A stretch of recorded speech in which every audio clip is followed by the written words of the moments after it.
Ready, man? Yeah. Good times. Call to order our city council meeting. Please rise and join with me for the Pledge of Allegiance. I pledge allegiance to the flag of the United States of America and to the republic for which it stands, one nation, under God, indivisible, with liberty and justice for all. Sylvia, roll call.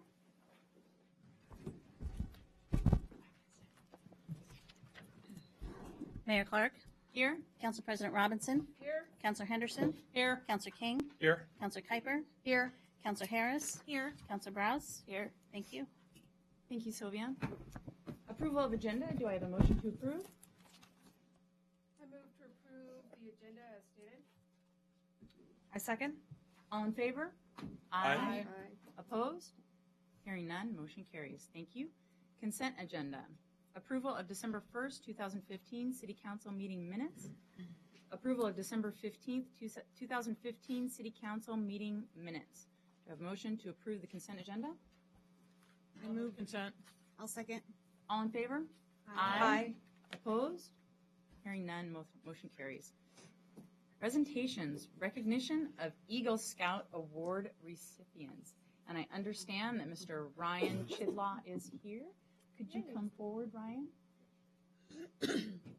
We would love to hear about your Eagle Scout project. And Ryan, and for anyone else that comes up to testify tonight, make sure you pull the mic up close, because it doesn't pick up if you're too far away. So thank you. Welcome. Thank you. I'm happy to be here.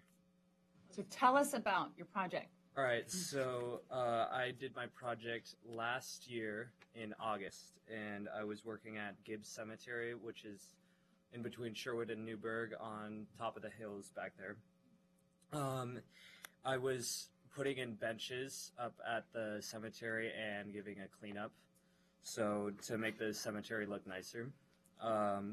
We put in 3 benches. I do have pictures if anybody would like to see those after. The projects, I had about 10 scouts there throughout the whole day who helped out, and we worked for about 5 hours to complete the project. And I planned the project over the course of that whole summer. So. Congratulations. Thank you. Well, Congratulations. getting an Eagle Scout is not an easy achievement. It takes years and years of commitment. It's not just one project, but I think it is a lifetime commitment. And so on behalf of council, I would like to congratulate you Thank you. on achieving that. And I'll give you this certificate. Congratulations.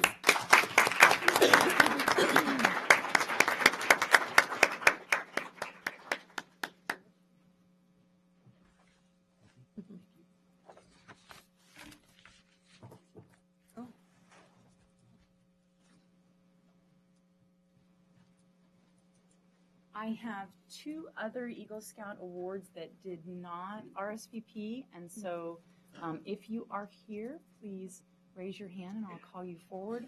Ryan Payton and Brendan Toohey. All right. I guess they were not able to come, but we will send them their certificate of achievement from the city of Sherwood, and we thank them also and congratulate them on their achievement of Eagle Scout. New business, selection of 2016 City Council President. I was very lucky and honored to have City Council President Sally Robinson elected last year and serve as City Council President. We have all been very fortunate to have her. She has worked incredibly hard. She has been instrumental in helping me with the agendas. She has worked very hard as the liaison to Planning Commission, which is the hardest other assignment.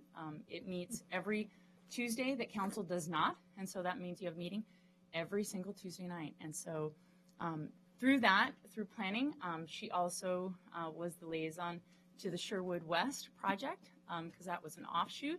So she attended lots and lots of meetings, and she also ran the city council meetings when I was out of town and unable to be here, and she did it with aplomb. So I have to say thank you very much to Sally Robinson. She has been an awesome city council president, and so I will give her the floor to talk.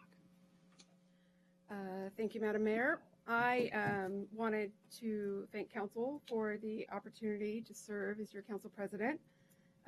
I have learned in the last year how important the work is that our mayor does in preparation for our meetings so they run smoothly and that everyone is well prepared. It has been a lot of work, but very enjoyable. And at this point in time, my workload at my full-time job that I get paid for is going to require me to step down as council president and allow another councilor to take on this very important role.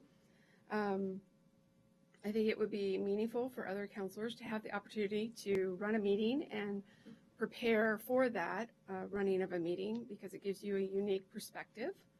And it's actually pretty fun. So I, with that, would like to recommend Jennifer Harris as our next council president this year so that she can have the opportunity to do what I've done. I'll second that. Councilor Harris has been fantastic in also serving on council. She's attended a lot of outside meetings with me and has been a great asset to council, and I think that she would really enjoy being council president, and I think that I could definitely rely on her. Thank you. Well, do you accept the nomination? Yes, I have big shoes to fill, so thank you for serving. I think you did a great job, and I'll ask you lots of questions to learn what exactly my role will be, but I would be honored and to accept. Thank you. Fantastic. So we have a motion and a second on the table. All in favor? Aye. Aye. Opposed? Hearing none, motion carries. Congratulations. Congratulations. Council President. Councilor President Harris. All right. Citizen comments. We have a lot of citizen comments here. Now, Sylvia, do I have some additionals? Because I heard that I had some additionals and that have been organized very neatly. Thank you, Mark Cottle. Excellent job. So, Mayor, if you can start with that. Okay. Yes, former Mayor Cottle is here in the room with us, and I just wanted to recognize our former mayor. We will hear first from Lori Zwigli.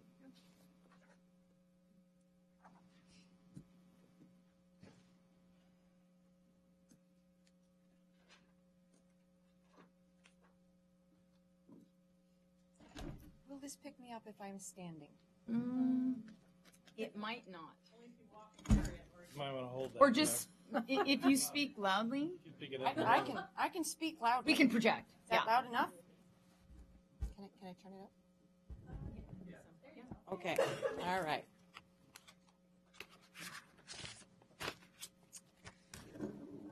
Good evening, and thank you, Mayor Clark, Council President Harris, outgoing Council President Robinson, and the rest of the council members. Thank you for your time tonight. I am Lori Zwingli. I am a board member for the Sherwood Police Foundation. Board President Jim Haynes was going to co-present with me tonight, but he is currently unable to be here because of health issues. Your Sherwood Police Foundation is committed, when able and appropriate, to help complement and supplement our officers' work needs, making Sherwood one of the nation's safest and most desirable small cities. As we are all painfully aware, in the last few years, our country has suffered several active shooter incidents, causing multiple casualties in close quarters.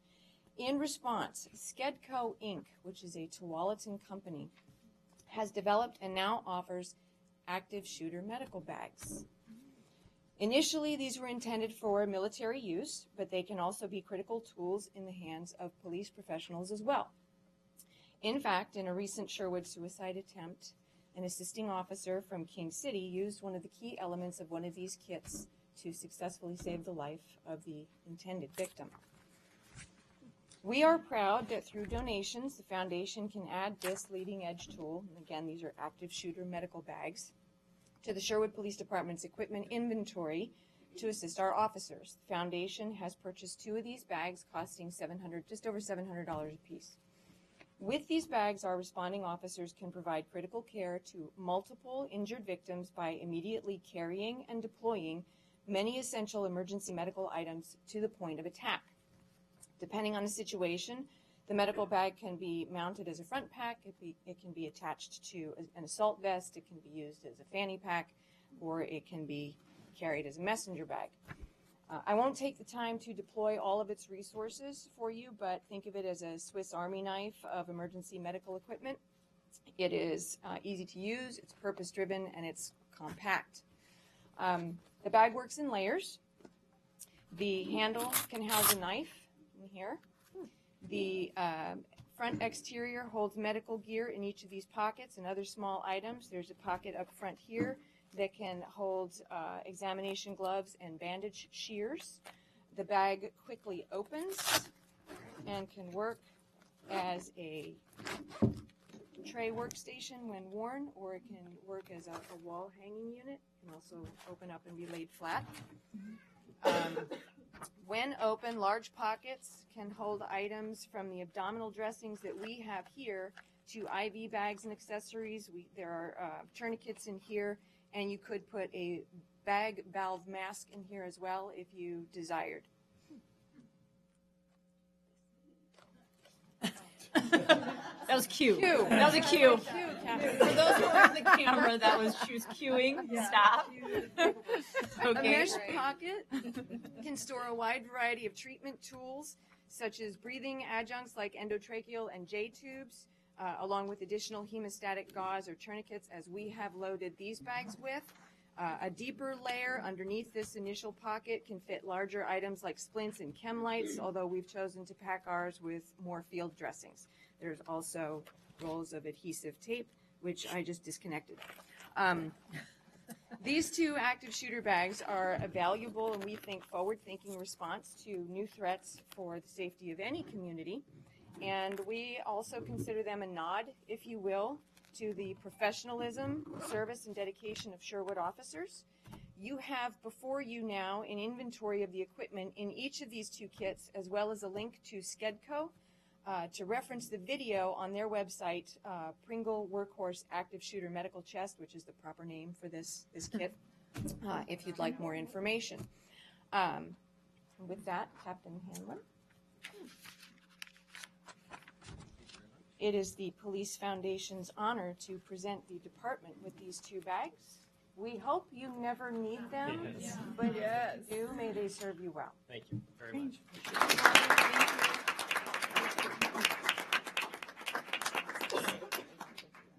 Well, thank you to Lori and also to the Police Foundation. Pat Olds.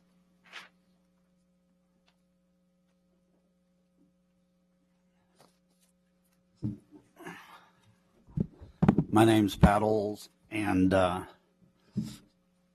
apologize for not being here a long sooner, but it's taken about a year for me to get over my frustration and anger over the incident of losing my brother at the intersection between Walmart and Target, and he was struck there at the intersection past 2 days later. What I'm trying to understand is I read the papers and I see lots of activity going on, and hats off to you guys. I worked for a city of Wilsonville for 9 years, and I know some of the challenges that all of you face each and every day, and what the city and the police departments face each and every day. But what seems to be lacking to me is the understanding of some priorities that are functioning within the city. Just to give you a prime example that comes to my mind, I know they're talking about removing these a couple monuments that are out on these corners. Fine, but which is more important for these families to maybe lose somebody crossing? I mean, I think we're all in agreement that Walmart and Target is probably the 2 biggest retailer stores in this city. That intersection up there is probably the most busiest intersection in this city. You have 5 crosswalks crossing from the apartments over to Albertsons, all within about 400 feet of each other. 5. And there's not one, when this project was developed, I'm just kind of at a loss in understanding whoever thought of the land development concept, why they would not put some type of markings to let some people know that there's a crosswalk there and maybe lit so people know that it's active and somebody's in that intersection. What's the status going on with this thing? I mean, it's been a year. How many more people are going to have to die? And I got to say, and I can bring proof of pictures of, I've seen family members with baby carriages running across that intersection during the broad daylight hours, trying to get from Target to Walmart. I mean, what's the status on what's happening with this whole thing? Is it something that I have to come up with money to give you guys and get this thing done? Or I'm at a loss. Anybody got any suggestions what's going on with this thing? Or maybe something is being developed that I don't know about. So anyway, that's my piece. That's about all I better say, because I'm really frustrated and angry about the whole thing. And not only because of the loss of my brother, but I mean, it could be anybody that's sitting here walking across there. I mean, how do you value the dollars and cents of what it might cost over the possibility of saving a life? Now, I'm not saying that would have saved my brother's life. I don't know. But if there was a lit bar that a guy could press, a pedestrian could press and let people know that area is being occupied.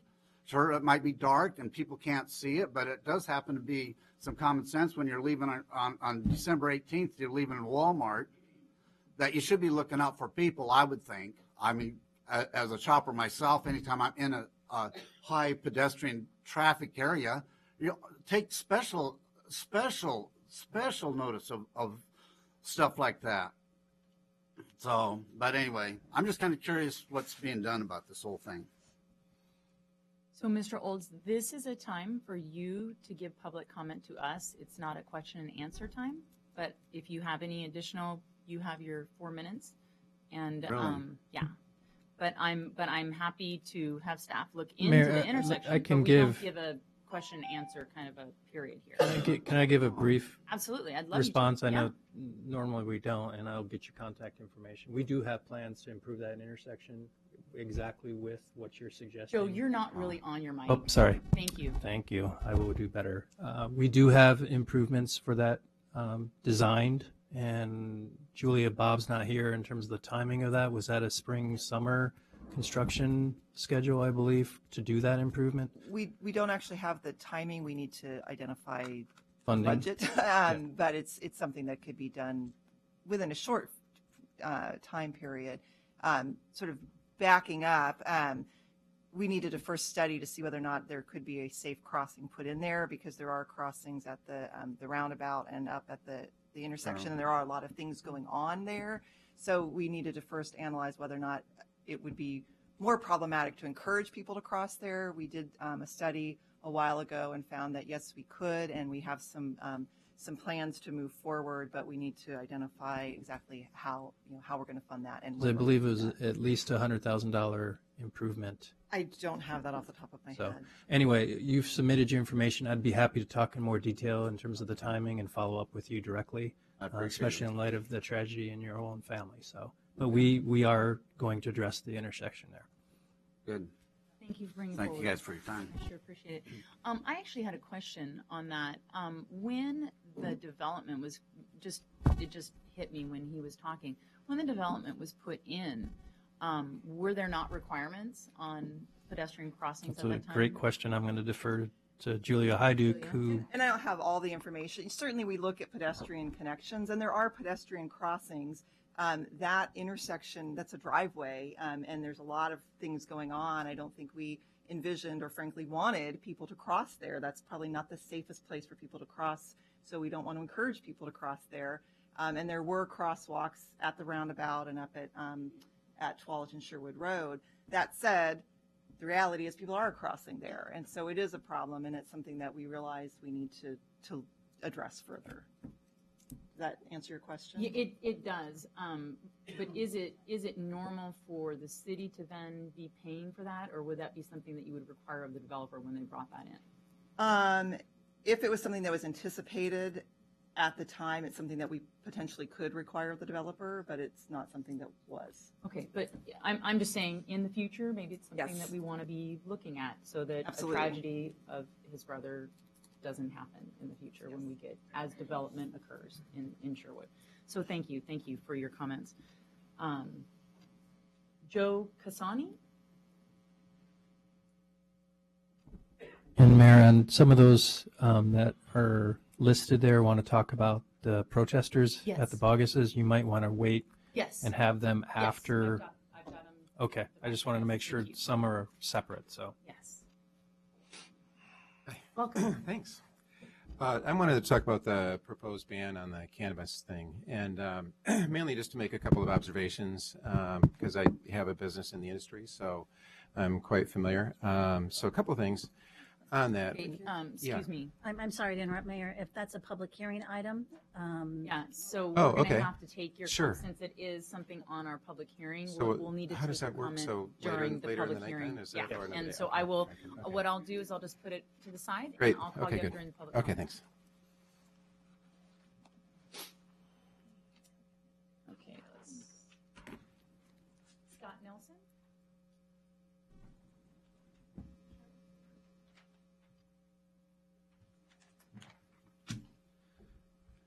Good evening, and thank you for your time, Mayor and Council. My name is Scott Nelson. I am a Sherwood resident the last 12 years and a member of the YMCA board. I want to tonight talk a little bit about the agreement between the city and the board and just bring a few facts and statistics out for the conversation to come.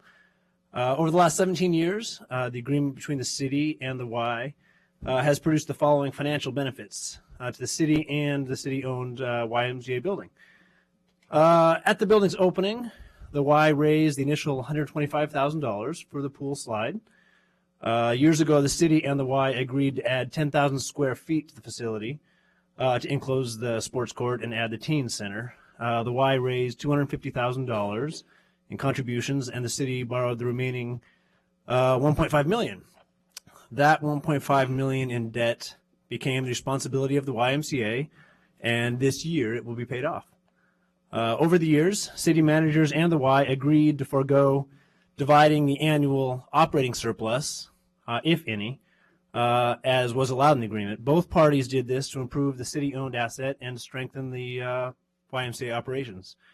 This represents a gift to the city of Sherwood and the Sherwood community by the Y, exceeding $225,000. This is real money and a real gift to the city by the YMCA. In addition, the Y has voluntarily charged less for management services than allowed in the contract. This gift of more than $400,000 has been invested in the operations of the Sherwood Y. Again, real money and a real gift to the city. Because of the YMCA's financial support, and as a result of successful operation of the Y has invested more than $1 million in facility improvements. The Y has invested in a number of new strength machines and equipment and cardio machines. Over the years, the Y has leased equipment. As each lease expires, new equipment replaces the old, keeping the machines current. Exit surveys tell us that members would like a quicker turnaround of exercise equipment. We appreciate the enthusiasm of our members for the latest and greatest technology and equipment. And the Y also has a maintenance technician twice a week to keep the equipment in good repair. The reason we're really talking about all these things and bring it to your attention tonight is because the current operating agreement between the city and the Y expires October 31st, 2018. So that's a little less than 3 years from now. Any equipment lease the Y would enter into at this point would extend beyond that period. To lease the equipment on a very short-term basis would put a really high financial burden on services to members, and nobody wants that. Moreover, the YMCA of Columbia Willamette would really like to make additional investments to this city asset over the next few years that exceed the reserve fund balance.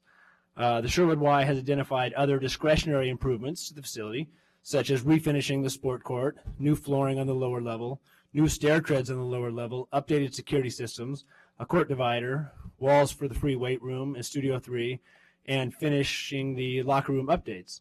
But without the assurance of an operating agreement, it becomes really difficult to justify spending that money. So at this point, I can say as a board member, the YMCA plans to continue to operate in good faith and to serve the community, and members of this community. But I do urge you to direct the city manager to reinitiate the contract negotiations for a reasonable operating agreement so we can all move forward on this issue. Thank you very much for your time. Thank you. Gail Cuthbert?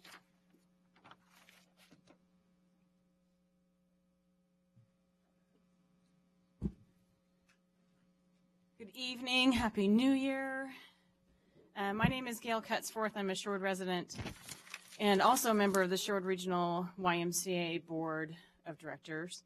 Also speaking tonight to go on record about some specifics with regard to the agreement and the negotiations that have been trying to happen over the last several years. I did take the liberty of making copies of my prepared statement for all of you, so you don't have to worry about taking notes and you can just listen.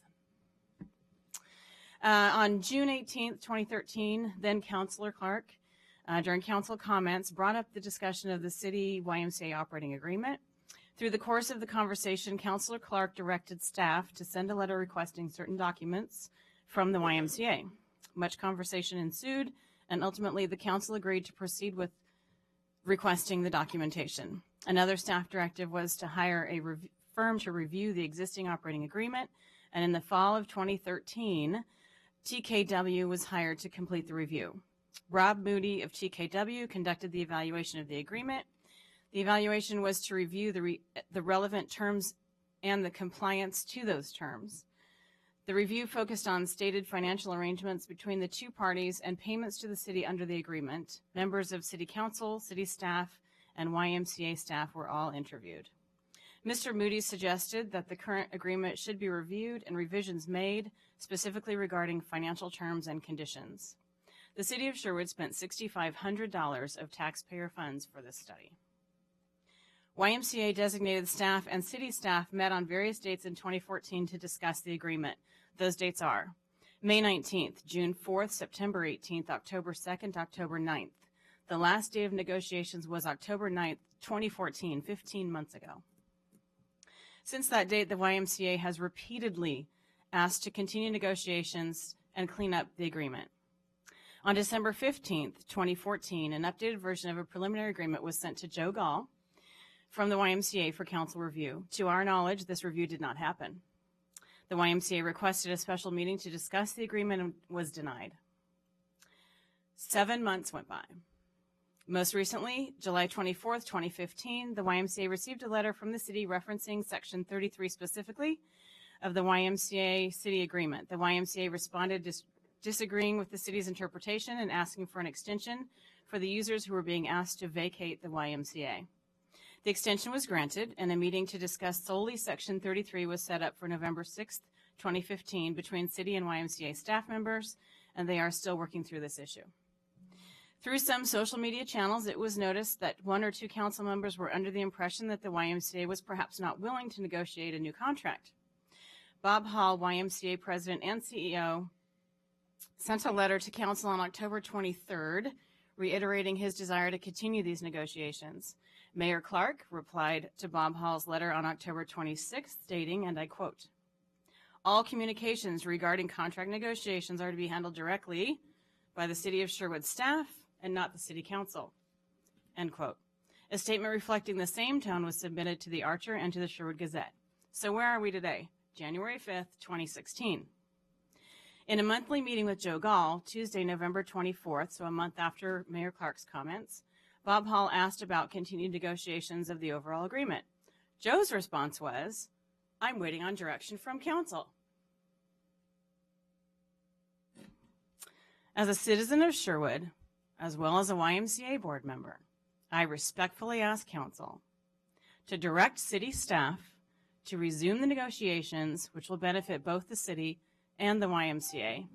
and I ask that this directive be given tonight. Thank you.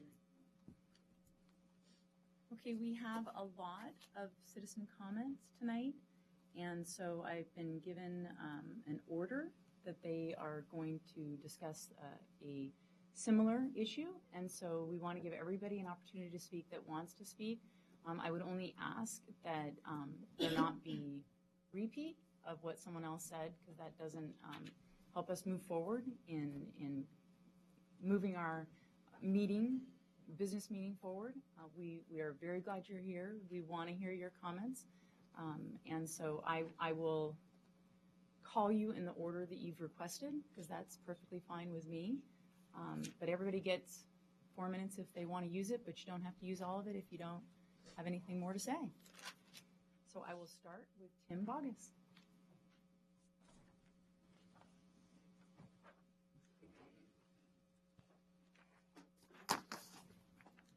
Thank you, Mayor Clark, President Robinson, and council members.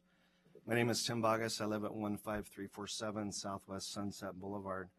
I work for a company called Skanska USA Building. You might recognize the company. We did both the Sherwood Elementary Middle School new project and both renovations at the high school, as well as Providence Newburgh Hospital.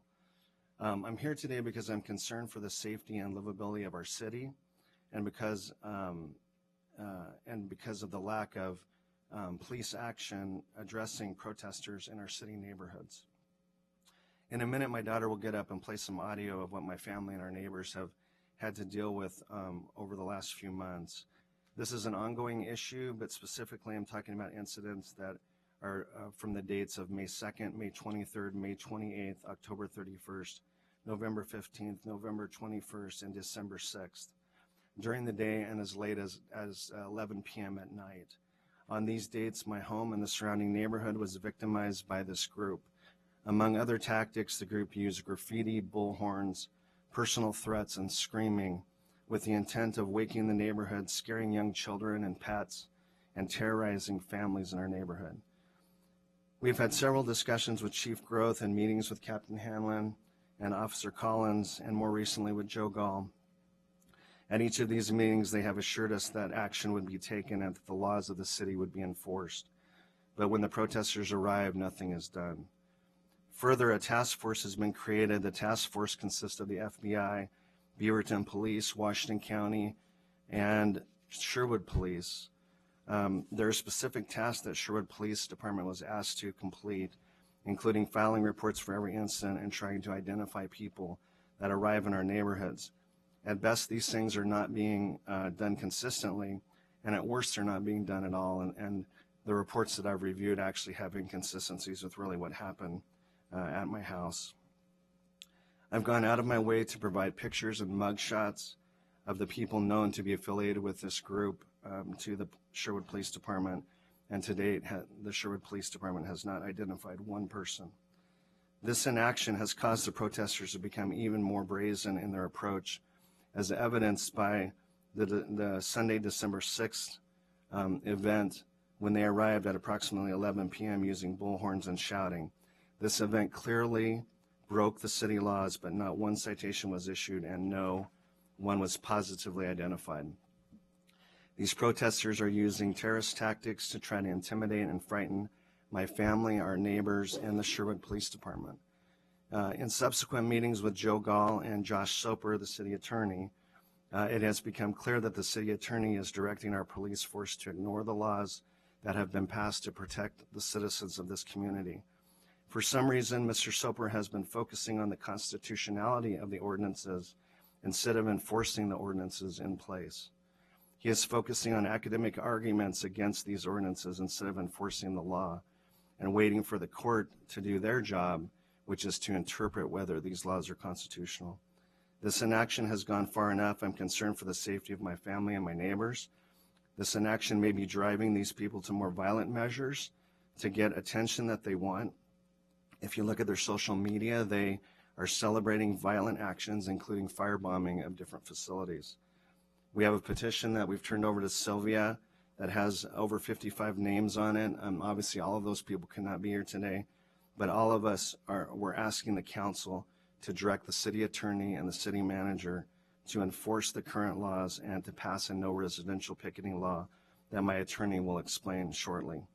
Thank you for your attention to this important matter and the issue for this community. Thank you. Thank you. Shelby Vargas?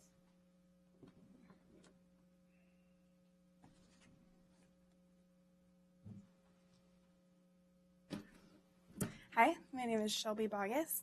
I also live at 15347 Southwest Sunset Boulevard. As my dad said, I'm going to play some audio for you guys. I want you guys to notice how loud it is, and this is taken all from inside our house. So if you guys just want to take a quick listen. The only thing we're doing is looking for the code. Tried rejections of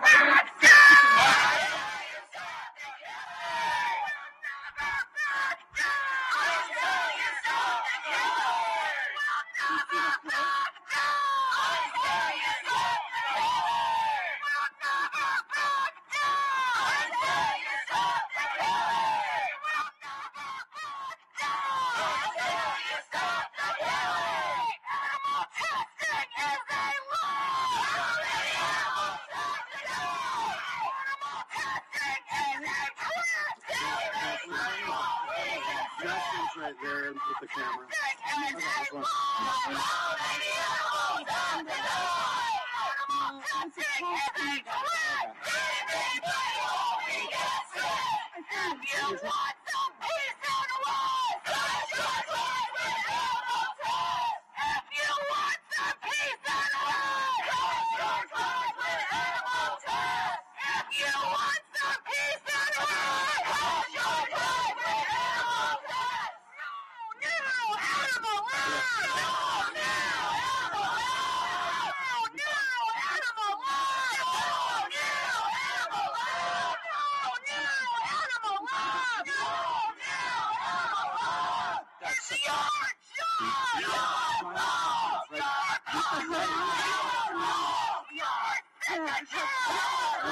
I don't think that's it.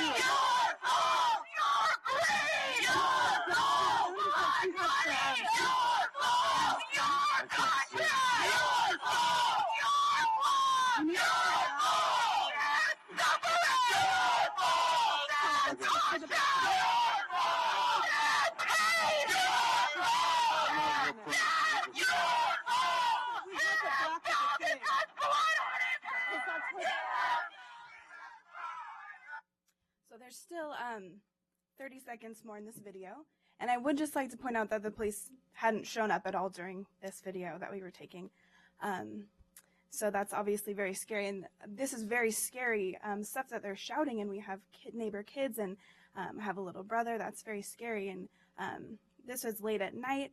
This is something that should not be happening in a city such as Sherwood, where it's such a family city that we want to live and grow our families in. So I have one more video, but I don't think I have time for that. And I think you guys get the picture. I obviously have too many to show you because it happens a lot. So thank you for your time, and I appreciate you listening to what we have to say. Thank you. Thank you. Lori Vargas?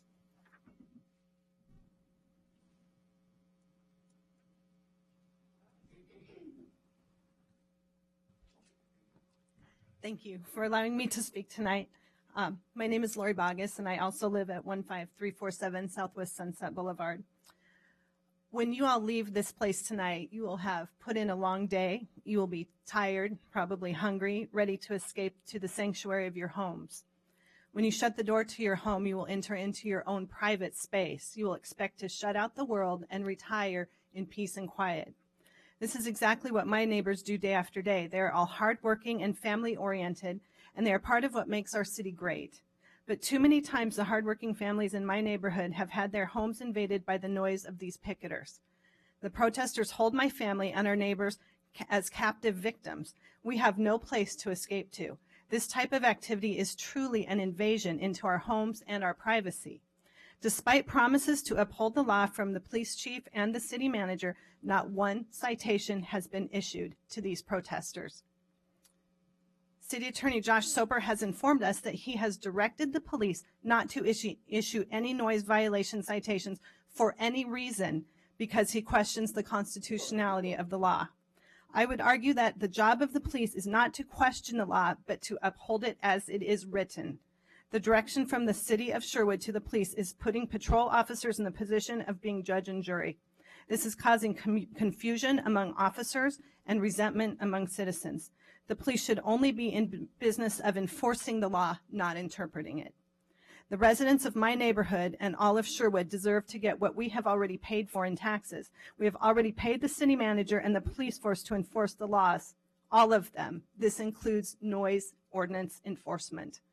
Additionally, in our meeting with Mr. Soper on December 21st, he indicated that the protesters are simply trying to communicate a message, and as such, he believes they have the legal right to scream, yell, and intimidate as a form of communication. I submit to you the picketing that is going on at my home is intended to do more than convey a message of opposition to an animal lab. This picketing is not friendly. It's certainly not innocuous. It is an assault on my family and my neighborhood.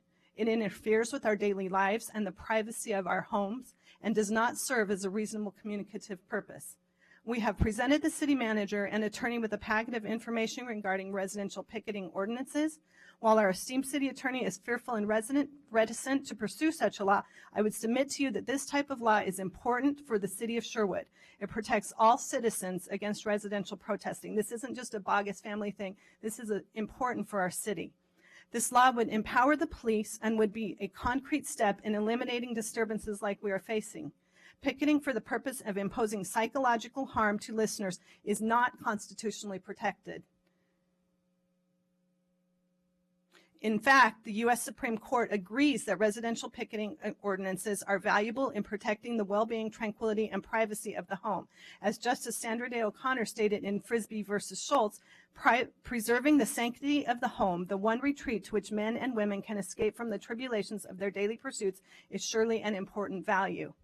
What kind of community would we have if everyone who had an opinion used bullhorns and made their opinions known by screaming in the middle of the night? Certainly this would cause complete anarchy. This is not about my family, it's about healthy neighborhoods and cities. In closing, I encourage this council to begin taking steps to pass the residential picketing law and to please allow and encourage the police to do their jobs and issue noise citations for the obvious noise violations that occur at my home. Thank you. Thank you. Ellie Perka?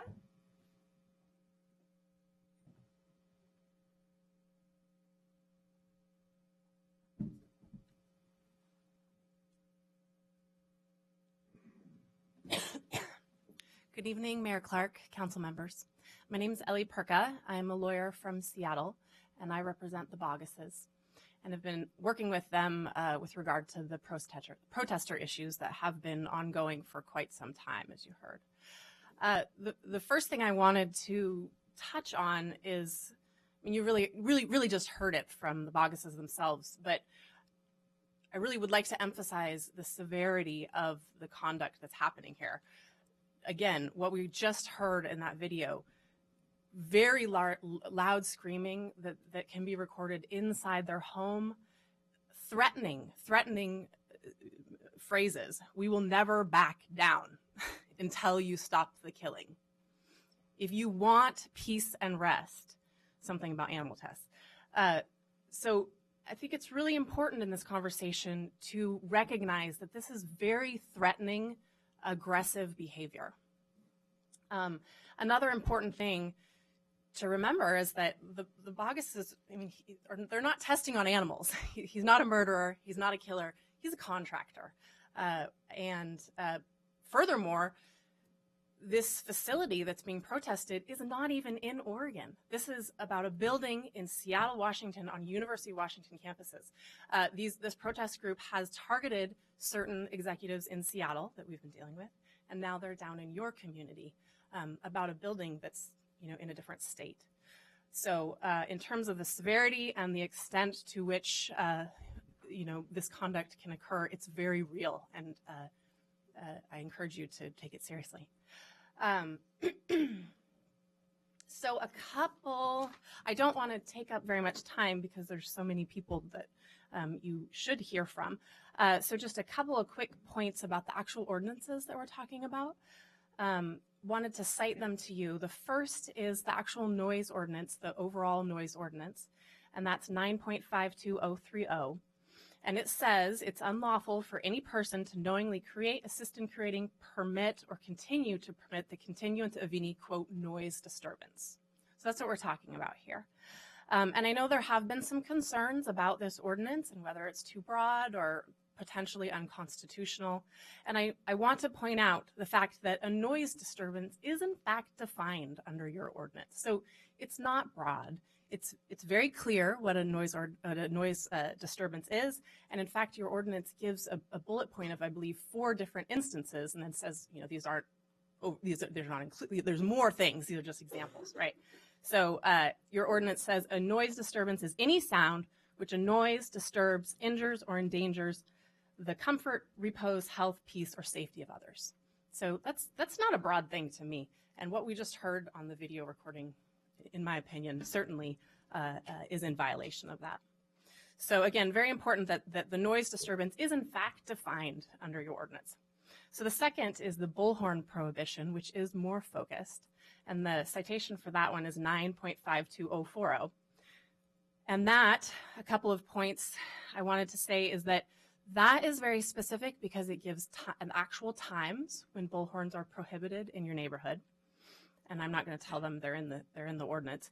And they specifically call out that you can't use a bullhorn. So these protesters are using bullhorns. It's their tactic all over. It's very disruptive. And we are here to encourage the city of Sherwood to issue citations under both of these ordinances.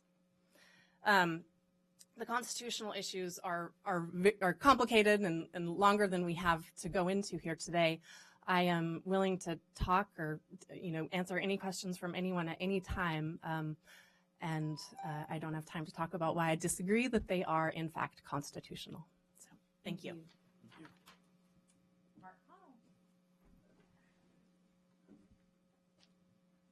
Former Mayor, welcome. Okay, thank you.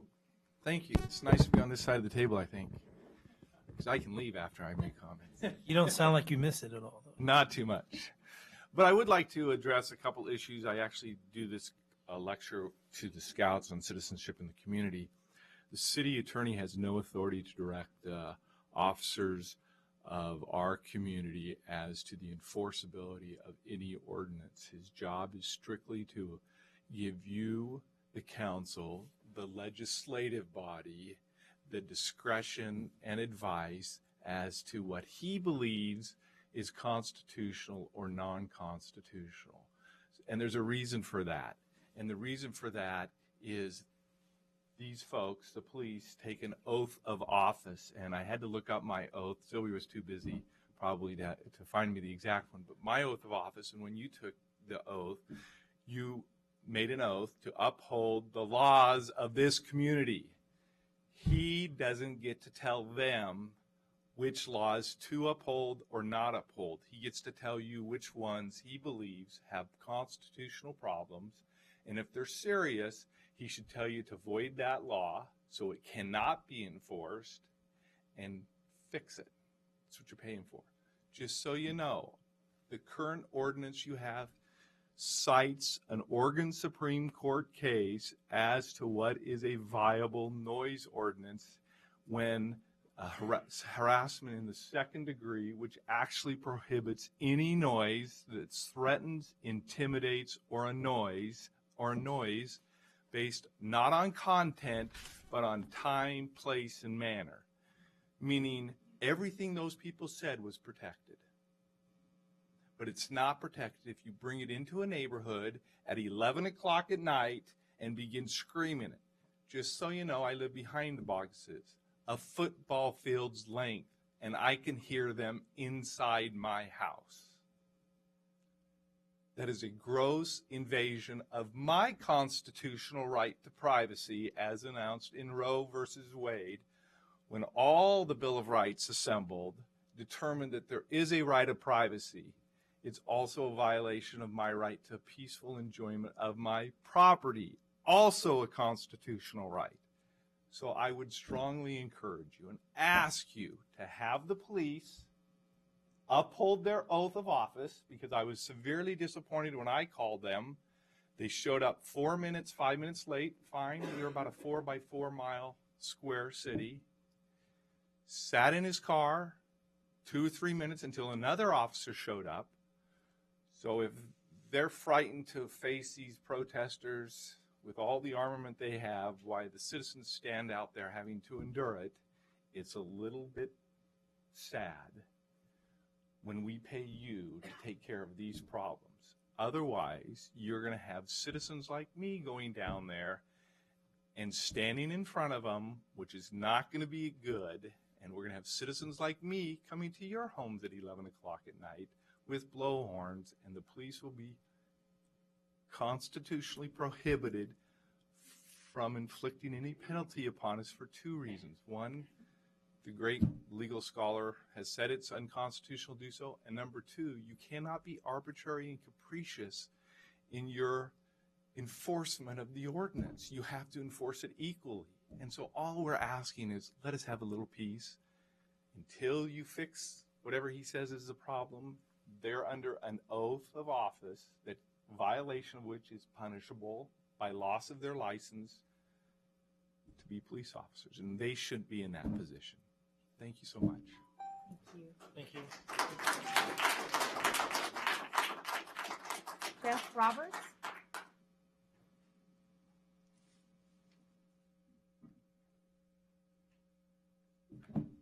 Good evening, Jeff Roberts. I live at 15373 Southwest Sunset Boulevard, directly across the street from the Bogguses. We lived there for about a year, but we lived in Sherwood for about 11 and a half years. I'm a father, a husband, a tax-paying citizen, and I vote. Very, very frustrated for a long time, for many, many months. I'm going to read a couple quotes to you from emails that I have exchanged with the Chief of Police. Also copied on it was Officer Hanlon, Joseph Gall, City Manager, Mr. Soper, Tom Pessemeyer, Mark Daniel. This is when my email. I'm going to just give you some snippets. We called the police Friday night, 11/13/15, at 9:50 p.m. when we heard this screaming, and no one came. They were here again tonight. We called again, and the Sherwood police came this time and stood by and did nothing.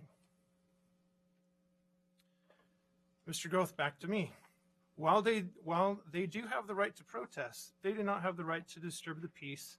We will discuss this and work to not allow it in the future. Now, this is in November. Remember, the protesters started coming in May. Many times. Another exchange.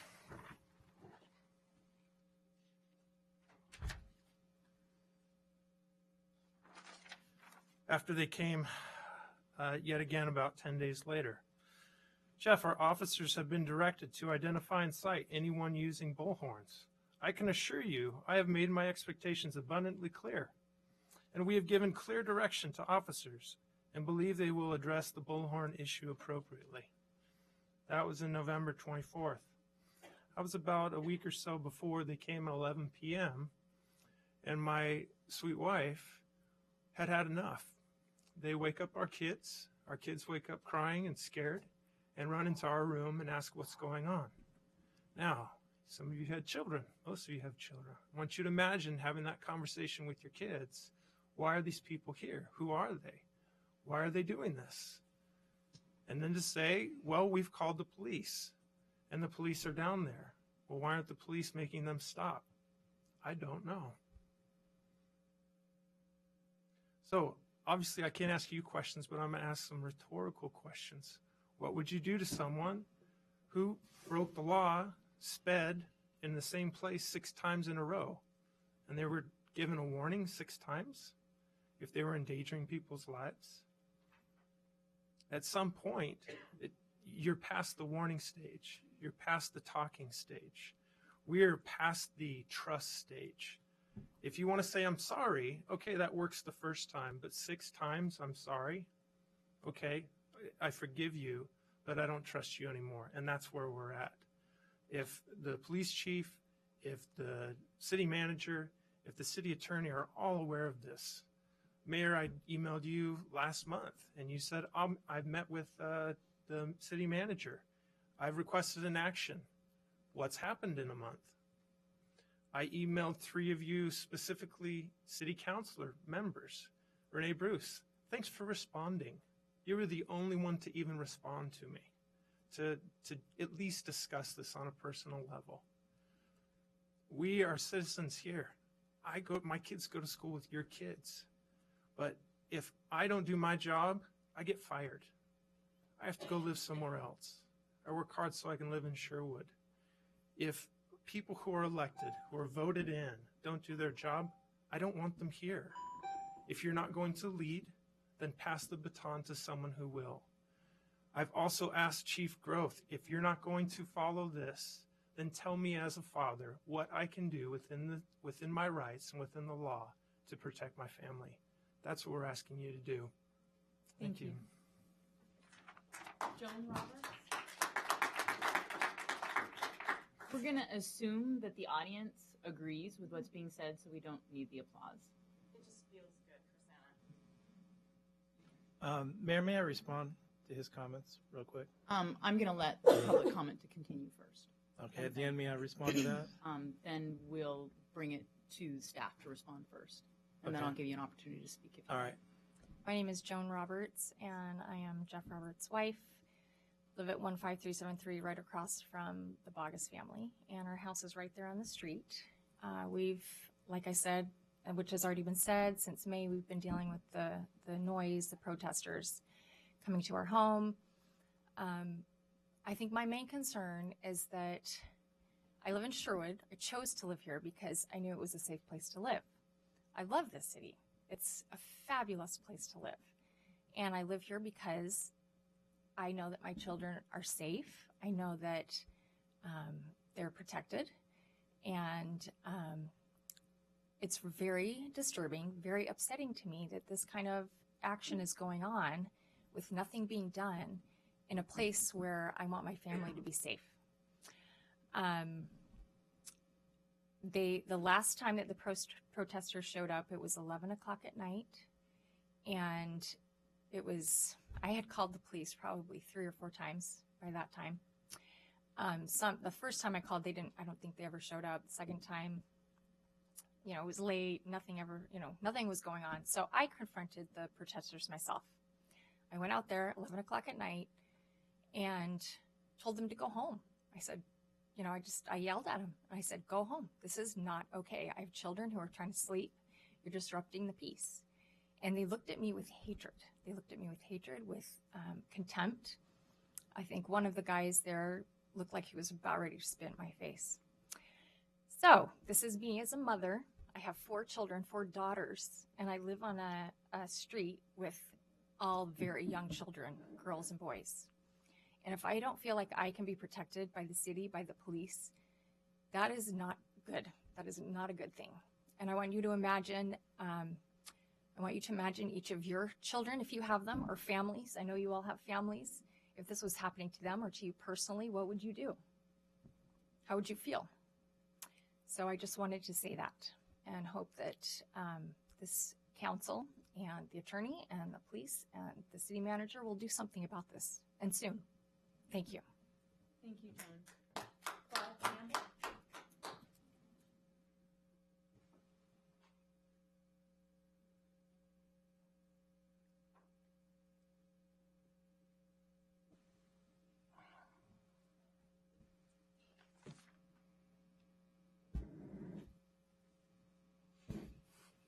Start the time. He'll start when you begin. Mayor Clark, council members, city employees, and citizens of Sherwood, thank you for allowing us to have some comments here tonight for you to consider. My name is Claude Campbell, along with my wife Barbara. We moved to Sherwood 12 years ago, and we reside at 15321 Southwest Sunset Boulevard. We happen to be the next door neighbors of Tim and Lori and their family. Tim has been the subject of these demonstrations, his company more specifically. He's done nothing wrong. His company is building a building, and that's it. And I'm sorry to be redundant. However, I think I have the right to express my opinion. Beginning several months ago, an animal rights group began holding demonstrations in front of Tim and Lori's home. They used bullhorns, loud group chanting, and other offensive language that you've heard tonight. They used vulgar language, and they've left behind written foul language on the sidewalk as a summary of the demonstration that night. My wife and I experienced the physical and psychological, and please note and underline psychological, results of these demonstrations. Some occur at 11 o'clock at night that disturb the peace and quiet and our civil rights. On evening not long ago, our granddaughter was spending the night, and she became fearful of her own safety. And at 9 years of age, that is tremendously troubling to Barbara and I, as well as her parents, who also reside here in Sherwood. On that very night, after making a 911 call, again, 2 Sherwood police officers arrived, but as usual did nothing to uphold the city ordinance prohibiting the noise or their disorderly conduct. And you might want to take a look at that ordinance as well, because it just says making unreasonable noise. So they didn't do anything. The Sherwood Police Department chief and his officers are in violation now of their individual oath of office that they cited when they were first hired. They each promised to uphold the laws of the city of Sherwood as well as the state of Oregon. On each occasion, when the demonstrators showed up and began their vile language broadcast through amplification equipment, the police failed to act. They didn't ask a single demonstrator for their ID. I asked one of the officers. They failed to issue citations for violation of the city ordinances I mentioned earlier.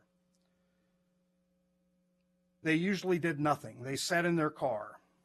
And therefore, I made a call to the police chief and asked for a return. And in fact, he did return my call, and we discussed what he was going to do or how he was going to instruct the police department to act. And I believe that the police captain here tonight was also involved in that call. He told me that he was going to fix it. So we've talked about trust, and frankly, I don't trust him.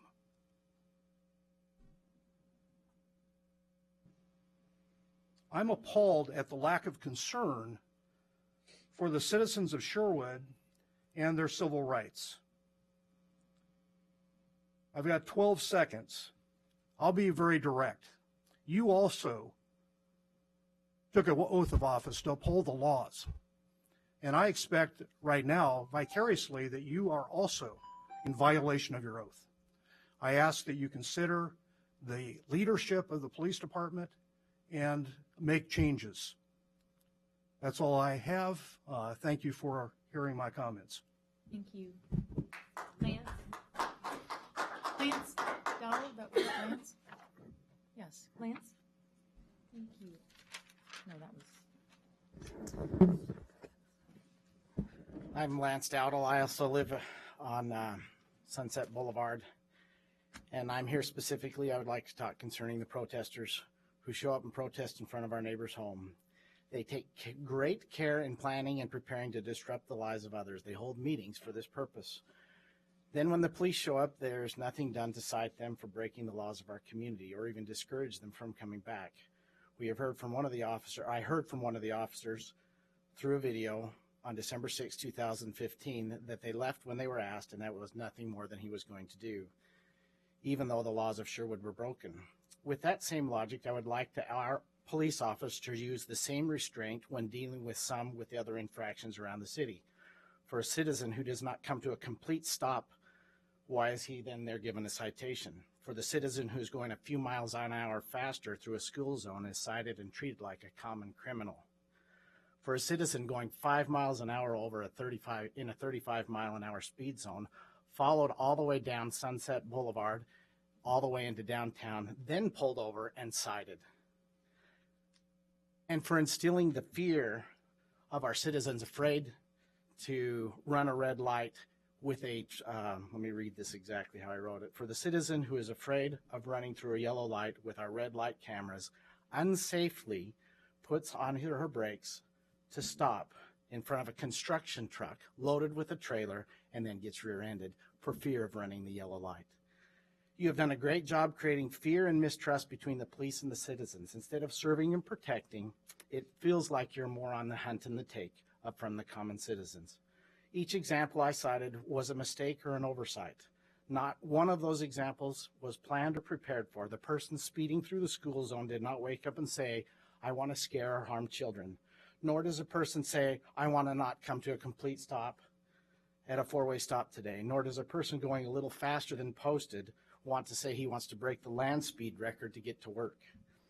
Yet this group does just that. They plan, they prepare, they campaign, they fundraise, they seek advice of attorneys with the purpose to terrorize, with the intent to harm, are given a warning.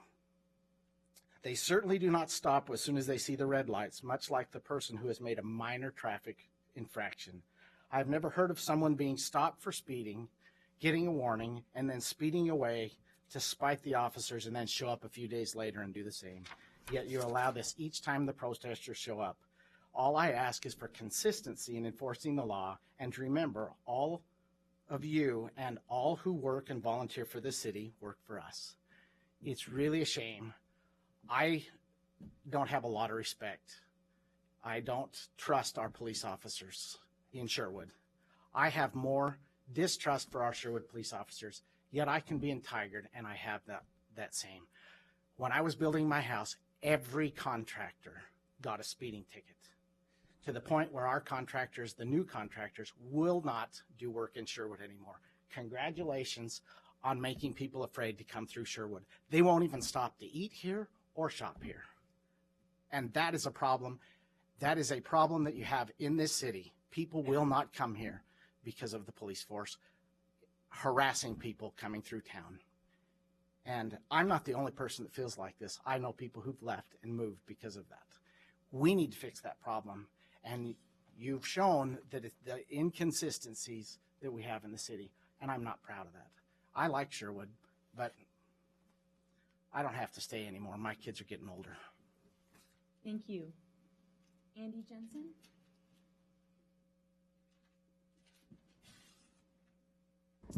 I have nothing to say that hasn't already been said. I just want to add my support to those that have expressed their concern about these protests and the concern of the existing ordinances not being enforced. And also, I heartily endorse adoption of an ordinance to further limit residential picketing, similar to the one that I've seen in an email that has already been had legal challenges and overcome those legal challenges to help preserve and protect the livability of our city. So, thank you. Thank you, Andy. Janet Bechtel?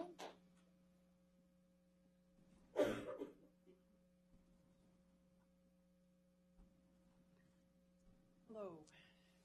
My name is Janet Bechtold. I live at 23495 Southwest Pine Street, down the street and around the corner from where all of this activity has happened. I don't have too much more to add other than I have lived here since 1978. Seen a few crazy things in Sherwood over the years, but I have never seen any or heard anything like this. My children grew up here. They were safe. It's not happening anymore. I could get really emotional about this because I hated what I heard.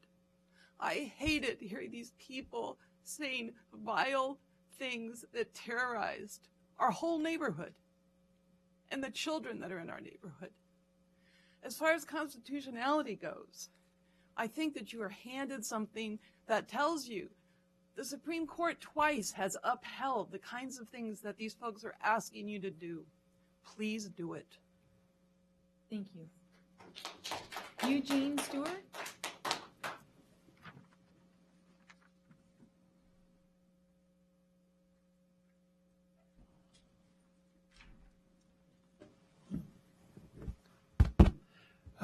Eugene Stewart. I'm a property owner in town. I've lived around the town most of my life. But one of the most disgusting things I just saw tonight was two little kids out there that left. One little girl was covering her ears. They were playing that sound. So it appears to me, I'm not an expert, but these kids are being traumatized. This has to stop. I mean, you can't let it go on anymore. I would like to talk about one other thing. I would like to see the City Council put on the agenda the Senior Center as to its future direction and how to help it build itself back up again. It's slowly but surely falling down. It needs some help. We need some direction. And it needs to be direction that is everyone follows. It's like a ship without a rudder up there. And I think you'll notice that some attendance is down, and they need help. And you need to find out where the city wants it to go. You might do much like Wilsonville, set up a board for the senior center, and let them, much like a library board or anything else. And it seems to have worked fairly well in Wilsonville, and I would encourage you to look at Wilsonville's ordinance and adopt it. It's not a very long one. Thank you. Thank you, Jean. So those are the comment forms that I have. I want to thank everyone for coming forward, who came forward to speak. I know that it is not comfortable. This is obviously the subject that we're talking about right now is very volatile, and it's something that I have received letters, as citizens have said, about. We walk a very fine line as city councilors and as mayor. We are not in charge of the police department. We are a city manager form of government, and so we cannot instruct the police department to do anything individually. And so I'm going to allow the city manager, because he is in charge of the police department, to make comment on the many critiques, which I'm sure that everyone feels are fair, and give him an opportunity to respond. Great. Thank you, Mayor and Council. And thank you for the comments tonight from the folks. We have been involved with this for a number of months. There was a spike in the activity back in the spring, and then it died down in the summer, as Mr. Roberts said, and then it came back up in October, November, and December. It seems like it comes about once every month. This is actually a national campaign. It's not just happening in Sherwood. It's happening across the country, not just in Washington State. If you've not been, I'm sure some of the residents have probably gone on the website for the No New Animal Lab. They're targeting executives for Skanska and others across the country. We are working locally with Beaverton, because there is an executive for the company in Beaverton that faces this kind of action, I believe, about once a week, not once a month like here.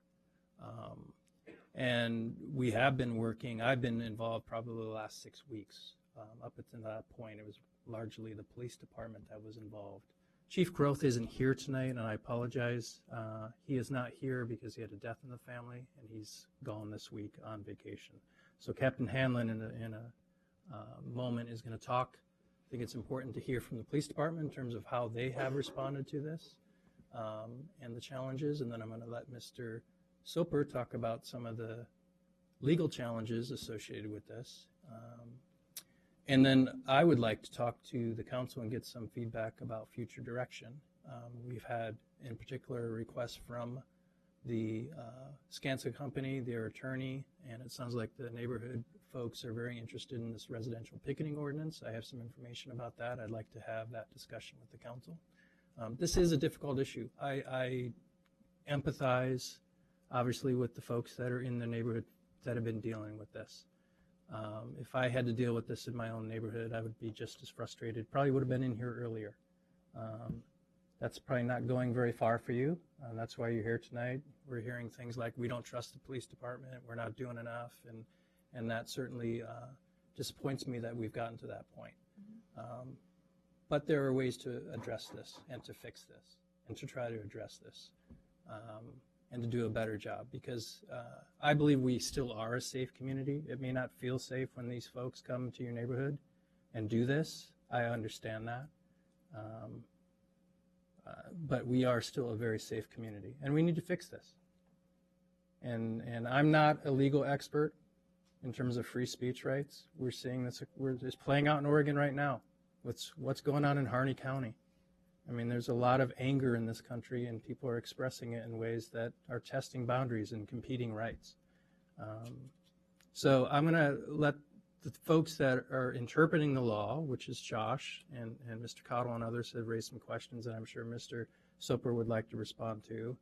I want to have Captain Hanlon talk about what the police has been doing. We've heard a lot about what the police have not been doing, but there's a different side of the story as well that I think needs to be laid out in terms of what the police have been doing in terms of dealing with this, and why citations have not been issued. I think that's an important question that I've been hearing a lot from the neighbors. I've talked to the Bogguses at length in terms of why aren't citations being issued. That's a question that I'd like, Captain Hanlon to address. So I'll take questions after the two others talk. Counselors may have questions specifically for me, but I'd like to have Captain Hanlon talk about the police response so far to this situation. So, thank you.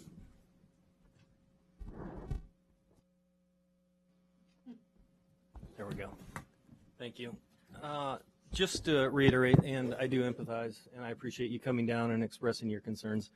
And it is disheartening to hear that you do not trust the police department in this city, because I know we work very hard, and we have been working on this particular problem since May when it was first brought to us. We were aware of the potential for the protesters, and we've had communication with our officers on how we wanted them to respond depending on what they were doing at the time. It started back in April, as everybody's reiterated, and I'll just give you that time frame: April 5th, 6:50 p.m., May 2nd at 8 p.m., May 23rd at 4:25 p.m., June 14th at 7:38 p.m. We had a lull up until October 25th when they returned. And one of the things that the city manager had spoken to was the social media presence that they have. They were there for a while, kind of giving a heads up on what was going to happen, when it was going to happen, and it helped us, but they've changed their tactics, and they continue to change their tactics. This is their full-time job. If you follow them at all on what they believe in, this is all they do. They're in New York coming up for the next week because there's a big Skanska swarm, I guess is what they're calling it. So they'll be back there the 15th through the 17th. They again returned October 31st, in which somebody, and we believe it was them related, because they put a sign out or a banner out on the bushes and TP'd the vehicles of the Boggus residents. And then again, Friday, November 13th at 9:55 p.m., Sunday, November 15th at 8:50 p.m., Saturday, November 21st at 7:15 p.m., and then the most recent was December 6th at 11 p.m. They have not been back since. There was video of one of our officers that responded to them on the 6th. And I know there was, somebody alluded to us and our response time, and yeah, we are 4 square miles, but typically there's only 2 of us on, depending on what is occurring at the time. And just so you understand, when we get a call, and specific to December 6th, or even the 15th, I think that date was noted, we were dispatched at 8:54, and we arrived at 8:57. On December 6th, we were dispatched at 23:04, which is 11:04, and we arrived at 11:07. We're getting there. One of the directions that we've given our officers is, because these are protesters, and as we know about protesters, they're unpredictable, they're volatile. We heard them chanting. We heard how angry they can be. The expectation for an officer to walk into the middle of this crowd is not something that we're going to condone. I mean, short of life and limb. They were on the sidewalk. We have requested, and our protocol is now that 3 officers respond. So that means typically the 2 officers that are in the city, and then we will ask that Washington County, Tigard, King City, or Tualatin, whoever's the closest unit, to start heading that way. Because one of the things we know is once we confront these people, they become volatile. We have learned that from Beaverton. Beaverton has already walked this line with trying to issue citations. They have been resistive. They have arrested some of these people. And we're in communication with Beaverton Police Department. I'm aware of what happens there. I typically get the heads up when a protest occurs in Beaverton so that I can send a message out. I get text in the middle of the night saying, hey, this is happening.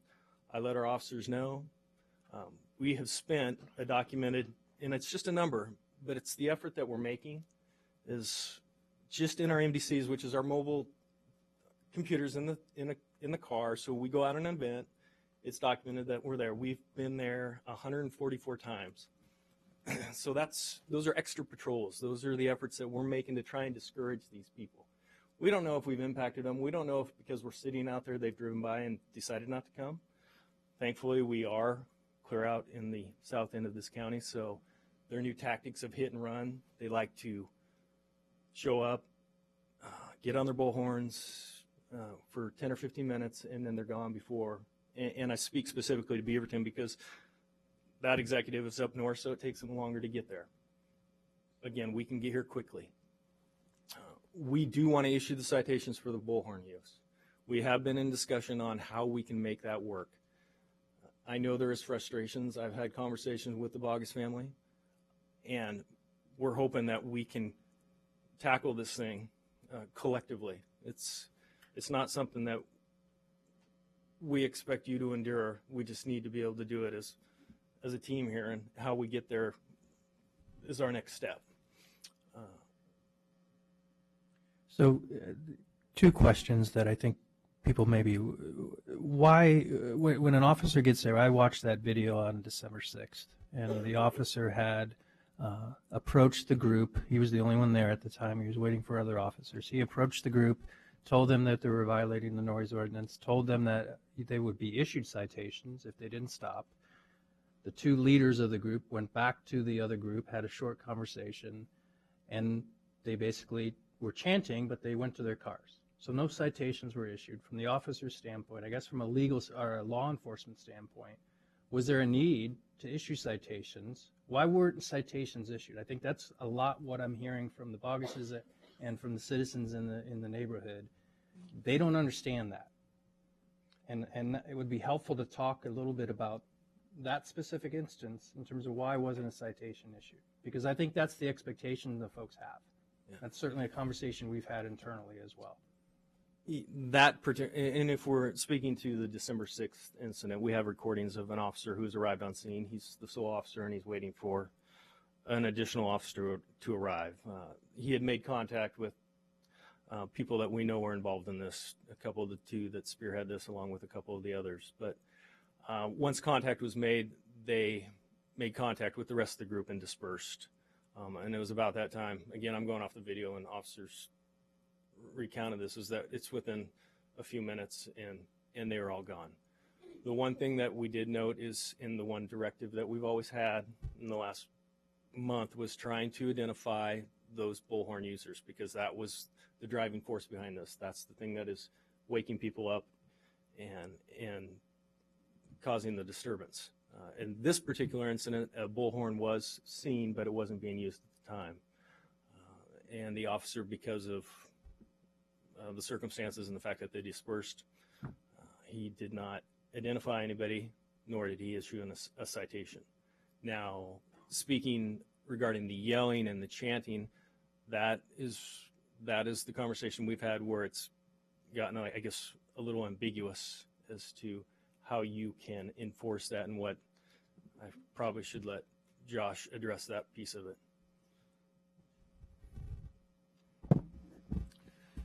So I've advised each of the councilors about the difficulties we've had with some of our ordinance provisions and some of the exposure perhaps for the city with enforcing the current ordinance provisions. Because of that, I'm reluctant to get into some of those details in a public forum, I think for obvious reasons. But I'm happy, of course, to discuss those concerns with any of you individually or in small groups outside of this setting. I would point out that we are not the only community, as Joe pointed out, that's facing this challenge, both in terms of dealing with these protester groups and with the challenges of trying to use law enforcement to control those groups. Beaverton is having the same difficulty in terms of code enforcement that we are. Other communities are as well. So it's not unique to us. What I'd like to focus on is what we can do. And there are a couple things that we can do that several people brought up during citizen comments that were already on our agenda. So just to make you all aware of those things, I think most of you already are. We have issues, as I said, with our current noise ordinance. We will be bringing to you a new and improved, updated noise ordinance, hopefully at the January 19th council meeting, at the very latest at the February 2nd council meeting. The goal is to get that to you on January 19th so we can fix the problems with our current noise ordinance and get that issue resolved. Also coordinating with Beaverton City Attorney's Office and the District Attorney's Office to discuss possible criminal prosecutions. DA's office has been reluctant to do that with the individuals who were arrested in Beaverton, but that's something we're coordinating to see if that's something we can get the DA's office on board with. And then the third one is we are also, as Joe briefly pointed out, coordinating with Beaverton and looking very closely internally at a residential picketing ordinance.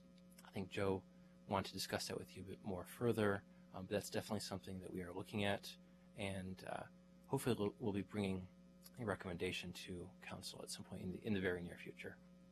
Okay. Thank you, staff. I appreciate you filling us in on what has happened and what you're kind of looking to maybe future happen. I, for one, also moved to Sherwood because it's a safe community. It is a livable community, and more than anything, it's a community. And I happen to live in this neighborhood. I live at the top of Aldergrove, right? You're right at the end of my street.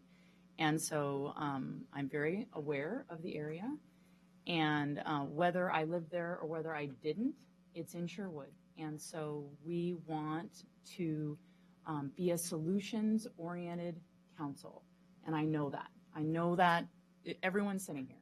We're solutions-oriented. So we have definitely heard you. I, for one, would like to direct staff to come back with a coordinated effort with Beaverton on a residential picketing ordinance. I'd like you to continue your efforts working with the DA's office on the possibility of prosecution of repeat offenders to both Beaverton and Sherwood, and fixing our noise ordinance and bringing it back to council. Does council agree with that? Absolutely. Okay, I'm getting a head nod. All right, does staff feel that they have their direction? Yeah, one request, as I've listened to the folks tonight and I've seen some of the correspondence, is I think as we address this, the working closely with the neighbors and the residents is really important.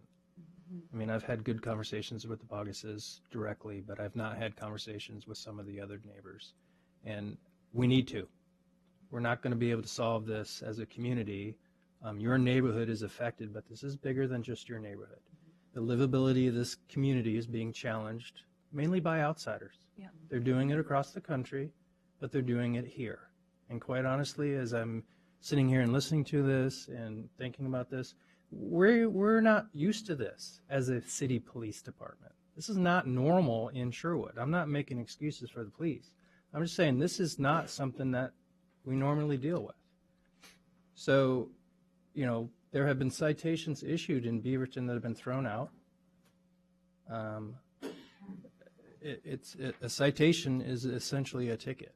So a citation in itself is not going to solve this problem. These folks are going to come back. In some regard, I think if we start issuing citations, we're going to get more protesters. We're going to get more protesters because we're having this discussion in an open meeting, and there's media here tonight. So this isn't going away. It could get worse, is what I'm saying, because I think we are not really on their radar.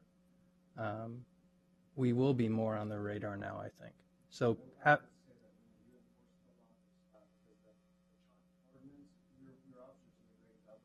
yes. Yeah. Yeah. So my request is that as we continue in this issue, because the challenge they're coming back, is that we have good communication, and it's not just directly with the Bogguses who are the targets, but the neighborhood and the residents around to deal with this. We can bring back what you're suggesting in terms of other things, but if the city is not communicating with its residents on this issue directly, and the folks that are directly impacted, we're not going to be able to solve this, and there's going to be a lot of frustration. There's already frustration. So that's my request, that when we want to meet with you, that you say, yes, we will meet with you. Because there have been times that over the last 5 or 6 weeks when we've said, at least the police chief has wanted to meet, and some residents are like, no, I don't want to meet with you. We can't do that if we're not communicating together. Well, let's work. Yeah, let's work together to solve the problem within the parameters of the law that we can. Yeah, let's find a solution. Yep. So.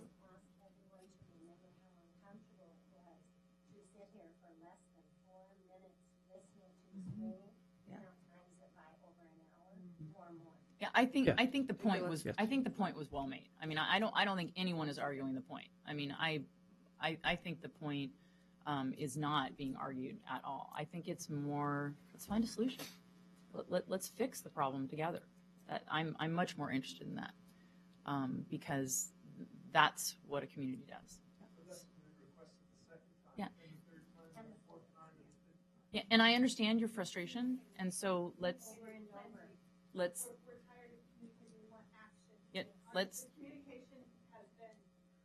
Okay, well, unfortunately, when you yell at us from there, the cameras can't pick you up, and it kind of breaks down the public comment session. So I think that we've heard, and I think that we've come up with a solution here to try to work towards moving this down the rail. Let's move forward. Any other? I didn't have anything else, Okay. unless there were other councilors that had questions. Well, actually, Councilor King asked first. Oh, go ahead, Dan. Okay. Yeah. No, I just I want to apologize to the gentleman who I can't remember who it was. About not responding. Usually I respond a lot sooner than that, but because of the situation of this particular thing and the sensitivity of it, I really didn't have a full picture to call you back and have a discussion about it, but I apologize for not responding to you. I am aware now of everything that's gone on and the timeline, all that kind of stuff. I wished I had known earlier, but it is what it is.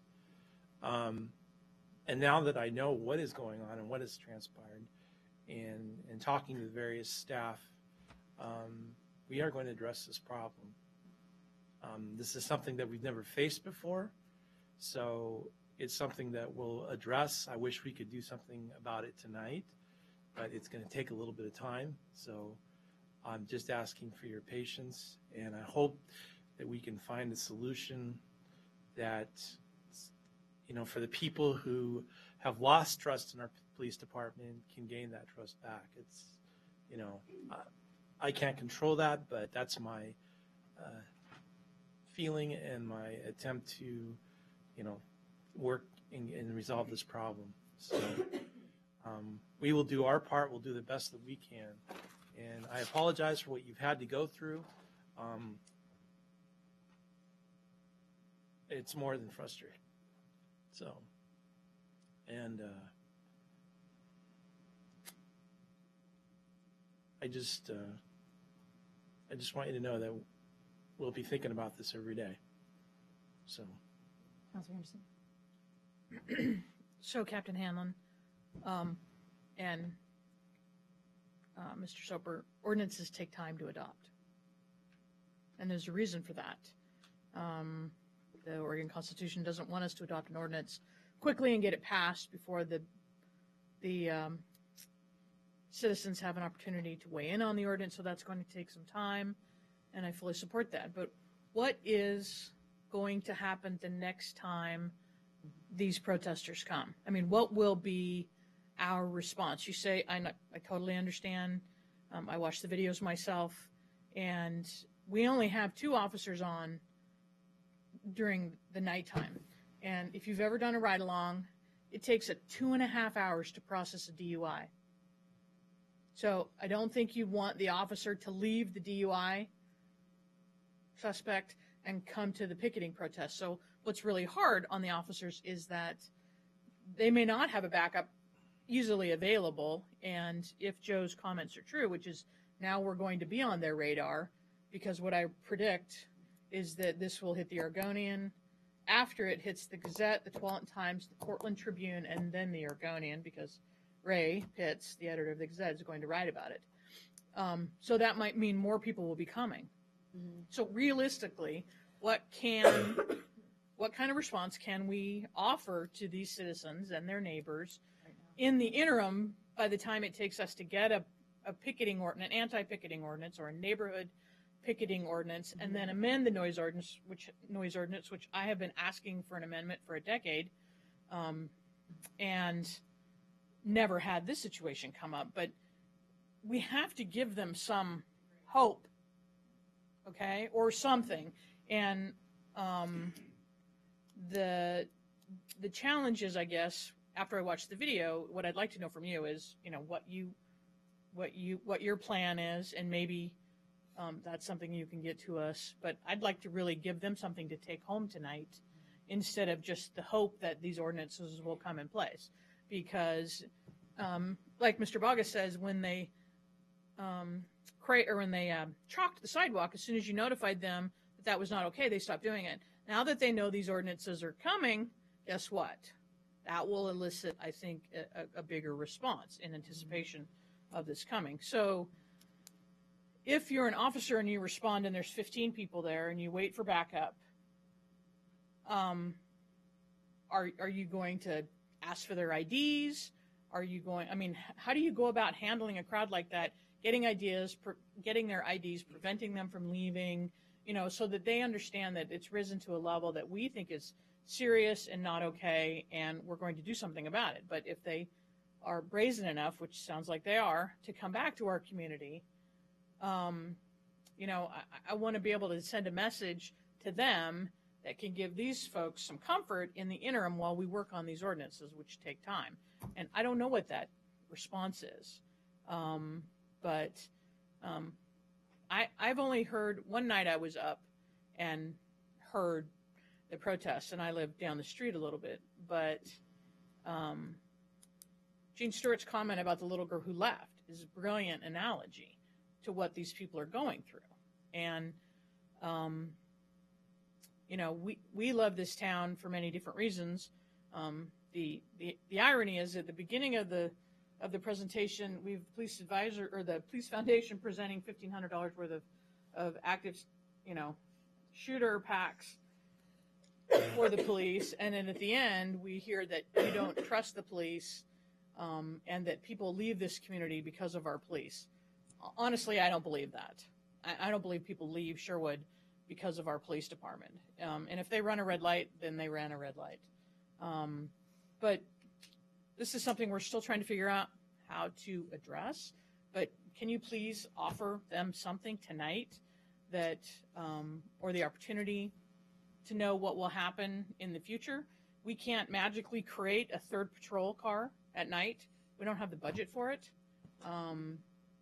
And my concern is that there'll be increased activity and we'll be right back to where we are right now, which is frustration, angst, inappropriate tools for dealing with the situation. So do we have the ability to make arrests? Because what I heard the citizens say is, whether the arrest is thrown out or not, at least the arrest was made. At least there was some action. So is that, that's my We need to question. clarify violations versus a crime. So the city ordinance is a violation. It's Right. no different than a speeding ticket. So we identify somebody there, we give them a ticket, they go on their way. Now, if they're trespassing, if there's discon or disorderly conduct that we can articulate that they are doing, then we can arrest them, which is a misdemeanor, take them to jail. I would rather not discuss tactics in a public forum, but we're trying to be creative in this thing. I mean, it's always evolving. They're changing the way they're doing things. They are a grassroots organization that is getting a lot of following and a lot of support right now. And so trying to stay ahead of them and trying to address this thing is problematic for us because of our size and the fact that we don't know when they're coming. We know that they get on those sidewalks. We know that they're using their bullhorns. That was one of our focuses, is to try and identify these people using the bullhorn. Our ordinance says that it has to be audible within a residence, so now we have to have that person that's in that residence that we can articulate that they were hearing this. We have to identify this person that is using the bullhorn. We then have to now identify them and cite them, and that is a time frame that can be quick. I mean, we get there quickly, they disperse quickly. Not to say that we're not going to do that, because that's what I ultimately would love to do. We want to enforce what we can here, and we want to do it in a safe manner. We want our officers to be safe, and I addressed this earlier. We do not know these people. We know that rogue people get in on these protests. This is going to stir the pot even more. There's going to be those people that are going to want to jump on the bandwagon. Beaverton, they are masking up to cover their identity. They have yet to do that here. They come out here. Oh, well, I haven't seen them masked up. I apologize.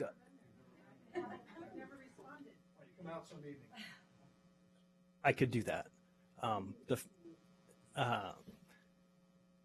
So our officers are saying that they get there and they're dispersing. So to your question, we're trying, and we're going to address it as best we can. I have cameras up there.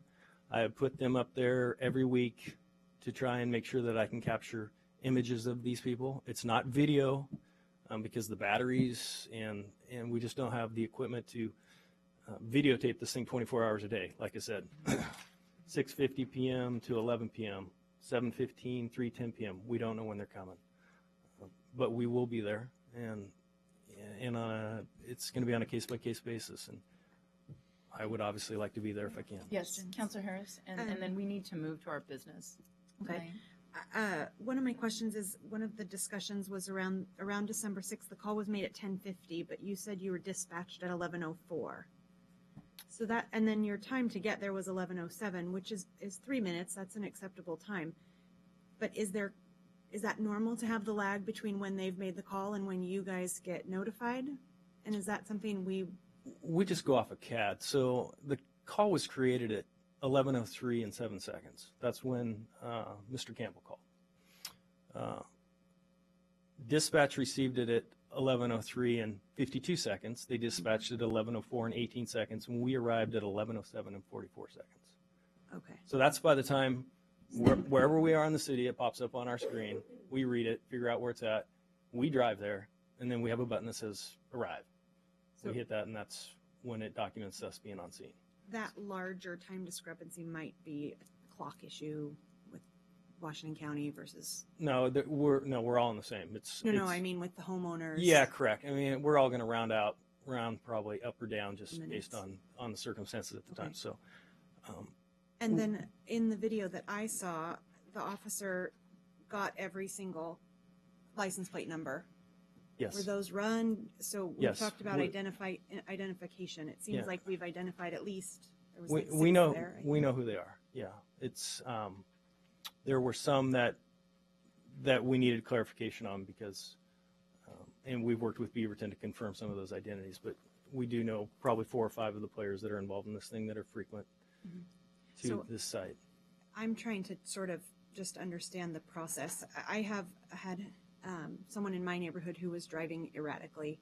A neighbor called the police, had the license plate number. Within a couple minutes, the police were at their house speaking to them, talking to at the time it was their parents because they were minors. Is anybody going to these addresses that we've got? Is that something that we would do, or we're just logging them just to log them? They are logging most of them. I shouldn't say most of them. Probably half of them are in Washington. A lot of these people are Washington residents. 2 of the main players of this thing that kind of drive this are out of Washington. And then there's a lot of Northeast Portland participants, at least by license plates. The last video I saw, we had all the rental cars on there, right? Is that was? I believe there was a rental car in that one. But not Typically all what of we them. do is, and one of the other things that our presence, and again, we can't determine if we're deterring these people showing up because we're sitting there constantly. I mean, we're spending a lot of time and effort to try and be up there when we can, when we're not devoting some time to the other parts of the city and our calls for service. But I know, like I said, 144 times that we have documented extra patrols in that area. So it's hopefully if they've chosen to come there and they've seen the patrol cars there, that they've continued on. Yeah, Is there a way to invoke an emergency ordinance? I'm sorry, you're not on the public comment section. Go ahead. I just wanted to finish up. This is a policy issue, but we've talked about noise ordinance, we've talked about the bullhorn and whatnot, but disorderly conduct, I mean, I happen to know someone who might have been screaming down the street once and they might have had too much to drink and might have gotten taken to the pokey for disorderly conduct. So this seems much more harsh than what he was doing. And I'm not questioning what you did. I'm just asking, how does disorderly conduct fit into that And mess, I guess?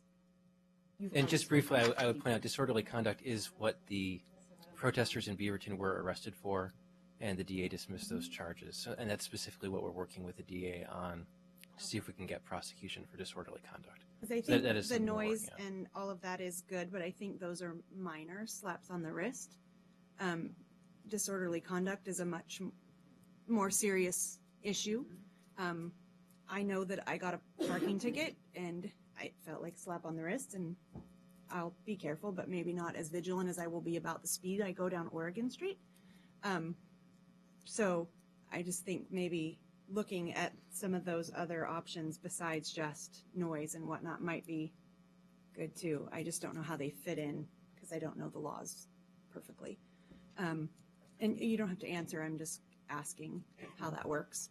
We're open to anything creative to deal with it, and we've looked at those. Okay, I just I just have one quick question. Can you issue citations based on looking at a video? Or do you have to be witnessing it as a police officer, witnessing the action? Or can you take what the videos that the Bogus family and others have, taped and say, oh yeah, that I recognize that person? Can you issue a citation after the fact? Yeah, depending on the violation, and if we can identify them, absolutely. That's been the challenge is trying to get them in the act with the bullhorn and us arriving and them coordinating, because obviously we don't want families coming out of their homes necessarily and confronting them, and they're to that point. Right. Okay. And so we. Thank you. So does You council too. feel like staff has good direction on this?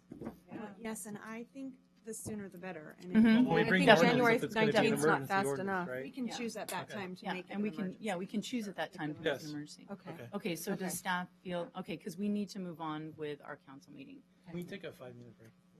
Certainly, yes. All right. Thank you. 5-minute break. Yeah, absolutely, I'm sorry. I didn't realize you guys needed breaks. I like it when you talk. Yeah, I was trying to move along, but I know, right?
Hmm?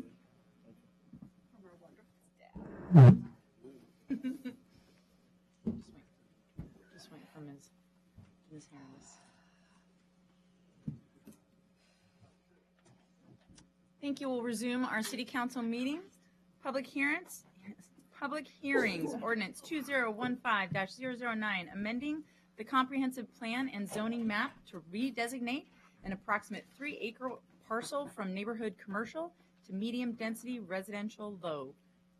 Connie Randall. And Mayor and Council, before Connie begins, I need to read the public hearing statement. Thank you, Sylvia.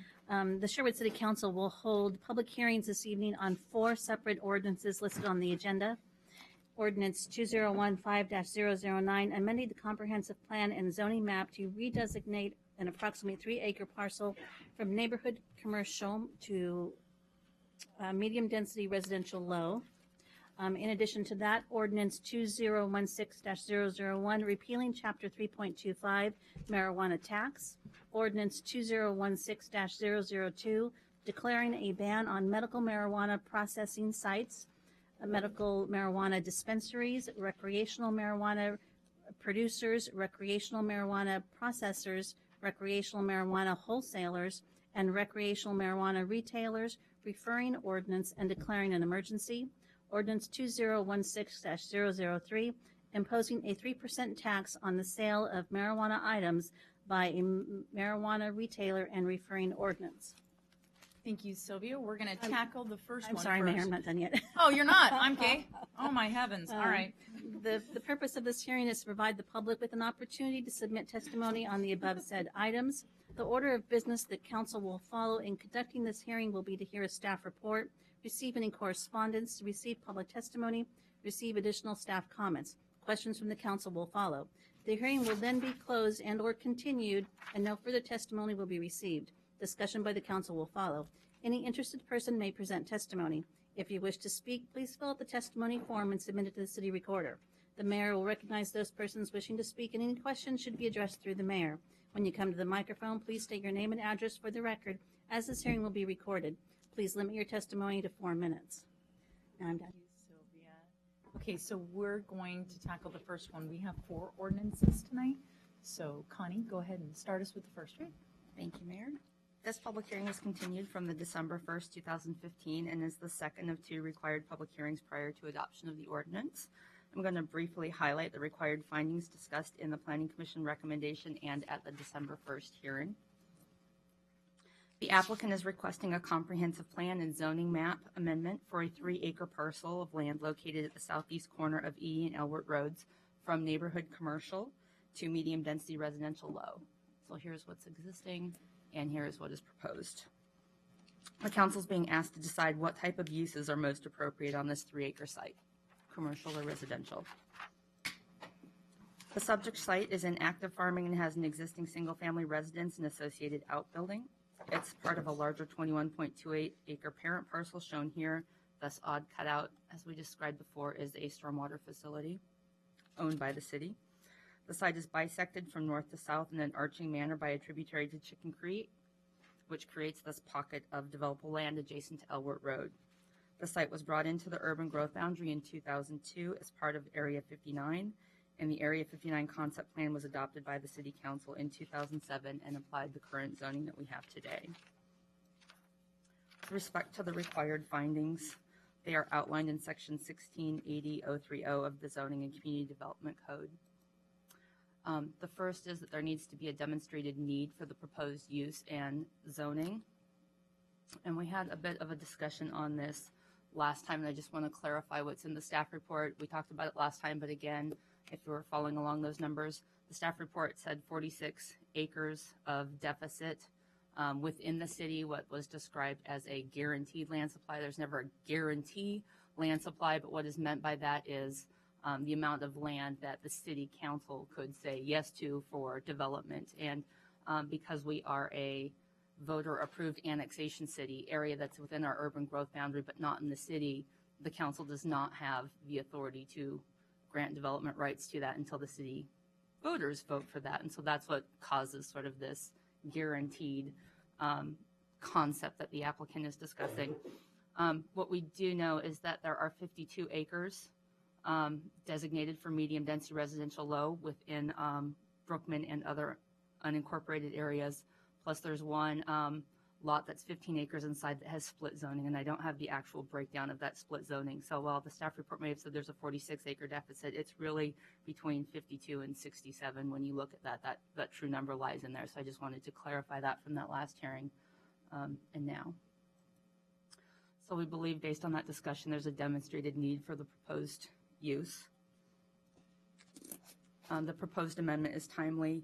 With respect to this, finally, we discussed that there is an established residential development pattern in the area, that there are plans and an expectation for public utilities to be extended to this parcel when development does occur, and that there has been a change in transportation facilities, that Area 59 proposed a crossing of that tributary for a local road, street connection connecting Elwert and Copper Terrace, and that is no longer proposed due to the extensive cost to the city to cross that tributary with a bridge, and that connection was moved further south, and so therefore there won't be that connection. So we are losing that connectivity between the proposed community, neighborhood, commercial, and the adjacent residential uses which it was intended to serve. And we've created an isolated pocket then along Elwert Road, a county road, and adjacent to a bunch of county land that is no longer serving the need for community, commercial, neighborhood, commercial.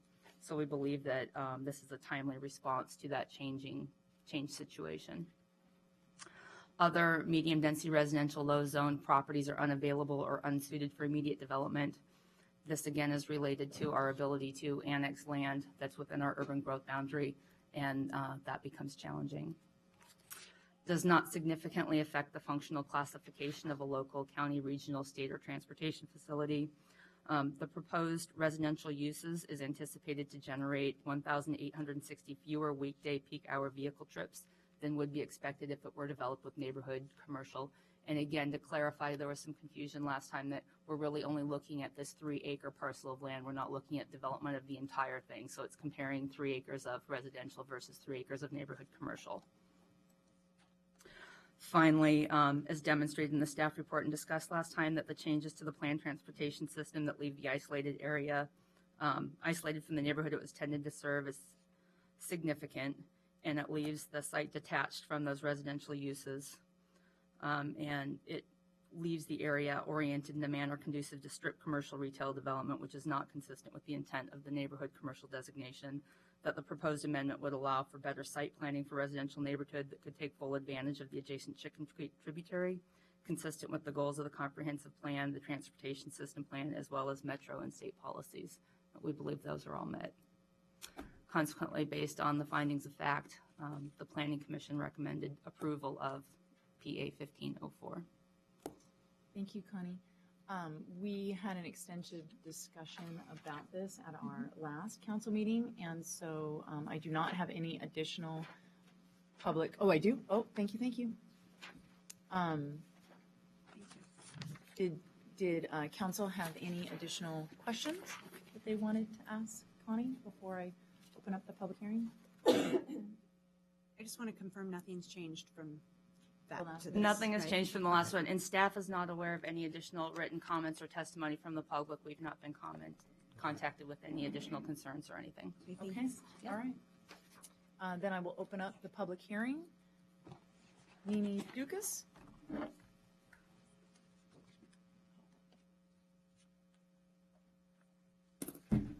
Good evening, Mayor, members of council. My name is Mimi Dukas with AKS Engineering, representing Venture Properties. And just to reiterate what we discussed previously, this zone was largely aspirational from the concept planning effort in Area 59 when it was brought into the urban growth boundary. The property just, although it was aspirational and we understand the reasoning behind that, it's not appropriate for neighborhood commercial, as staff pointed out, based on the locational factor clear at the edge of town, the limited access that is available really only from Elwert. And not without the ability to actually serve the neighborhood that surrounds it, the small neighborhood that surrounds it. That the city has an excess supply of neighborhood commercial currently, and only one site is really needed based on the comprehensive plan criteria. The site as designed, is actually too large based on the neighborhood commercial standards. And all the uses that are permitted within the neighborhood commercial are also permitted within the other commercial zones within the city. So the site is not appropriate for neighborhood commercial. And as staff has pointed out, there is a demonstrated need for additional residential properties and development within Sherwood. So we think this is an appropriate request. We are anxious to get on with our subdivision application and continue that conversation with the community. And we request approval. Happy to answer any questions that you have. Questions? Great, thank you. Eugene Stewart?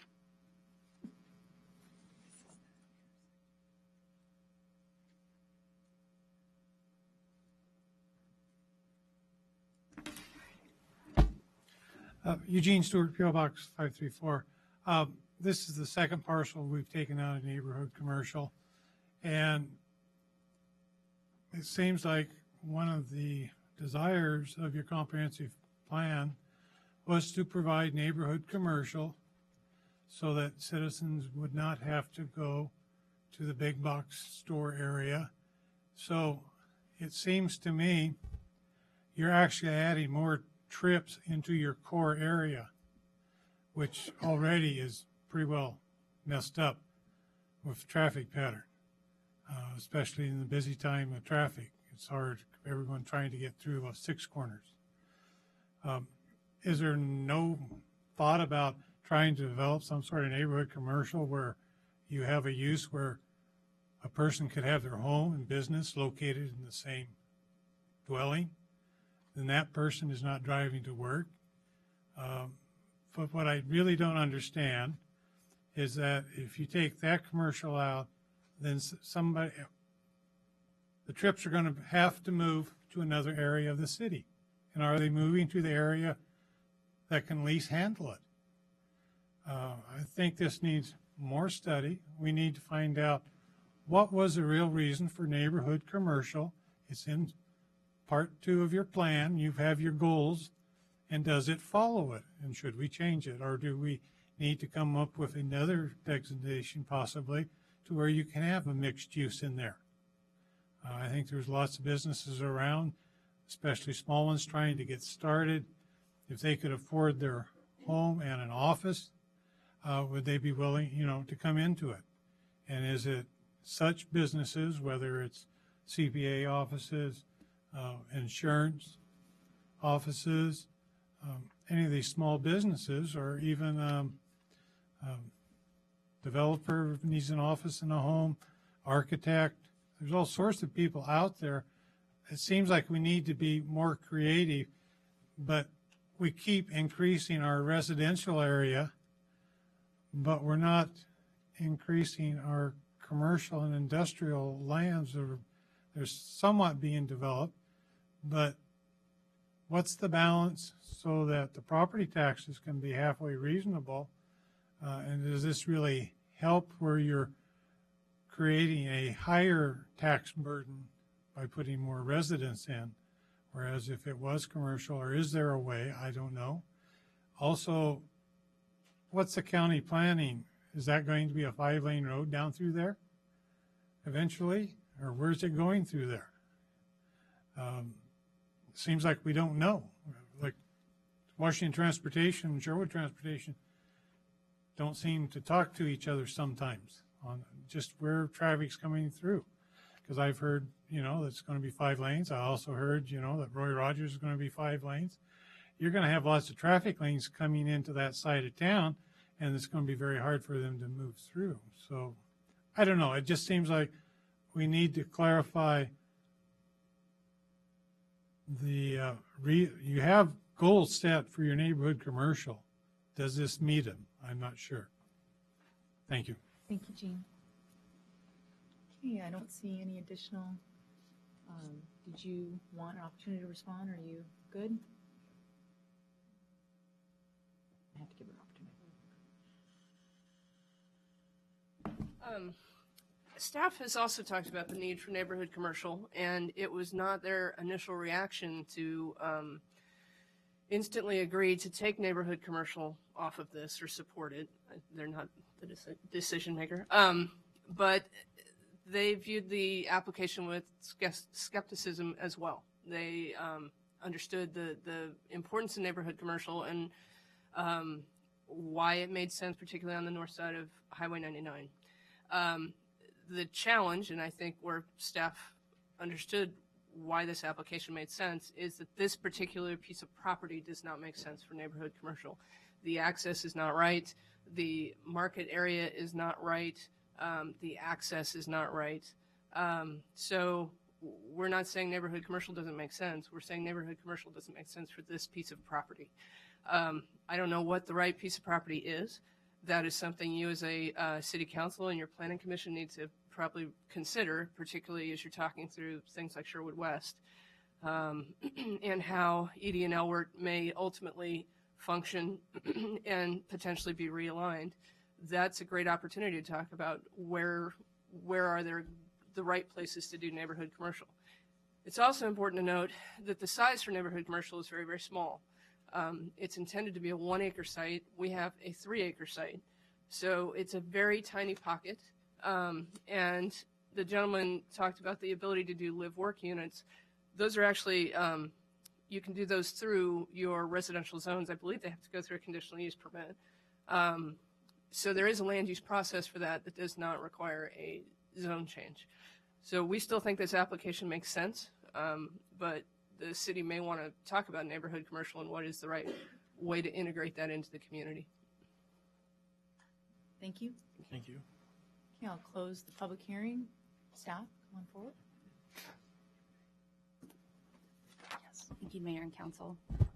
There were a couple issues that I just wanted to address. One was in relation to the live-work issue, and all of our commercial zones, save I think the office commercial zone, allows for residential units to be built with our commercial, so it is allowed in all of it.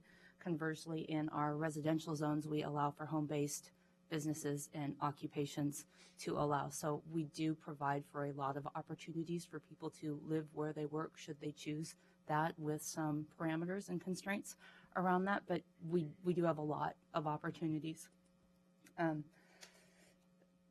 With respects to economic development strategies, I can jump really quick here.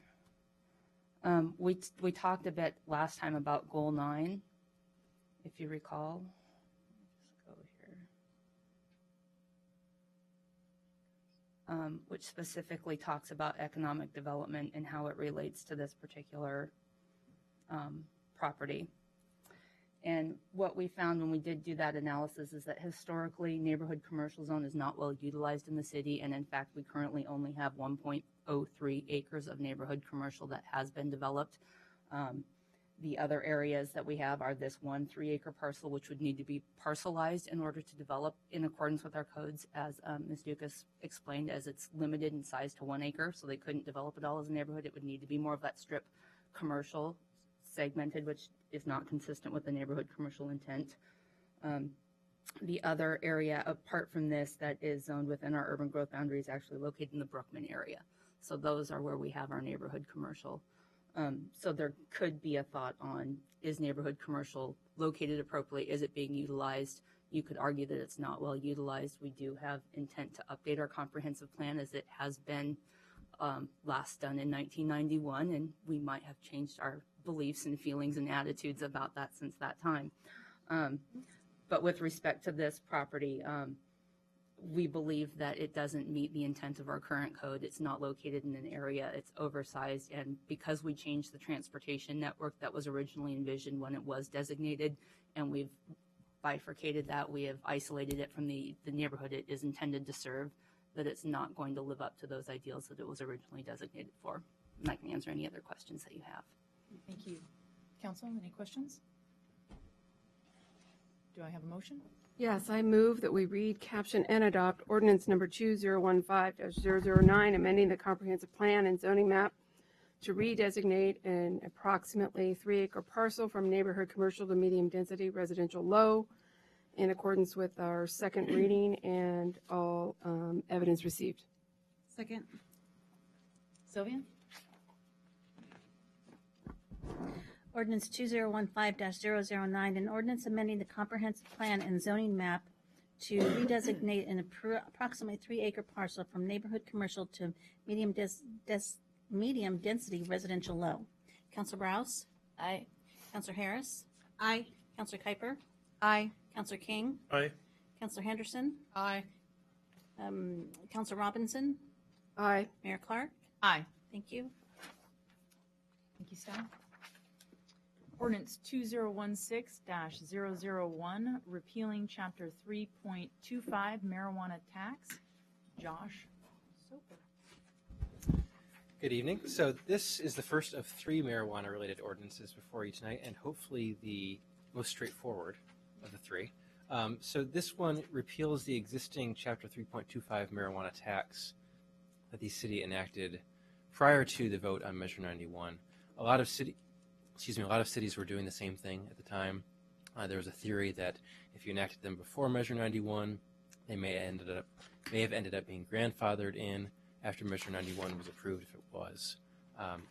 The opposite happened. The legislature clarified Measure 91 and explicitly preempted local taxes, except if you follow a particular procedure to impose a tax up to 3% on recreational sales, which is also before you later this evening.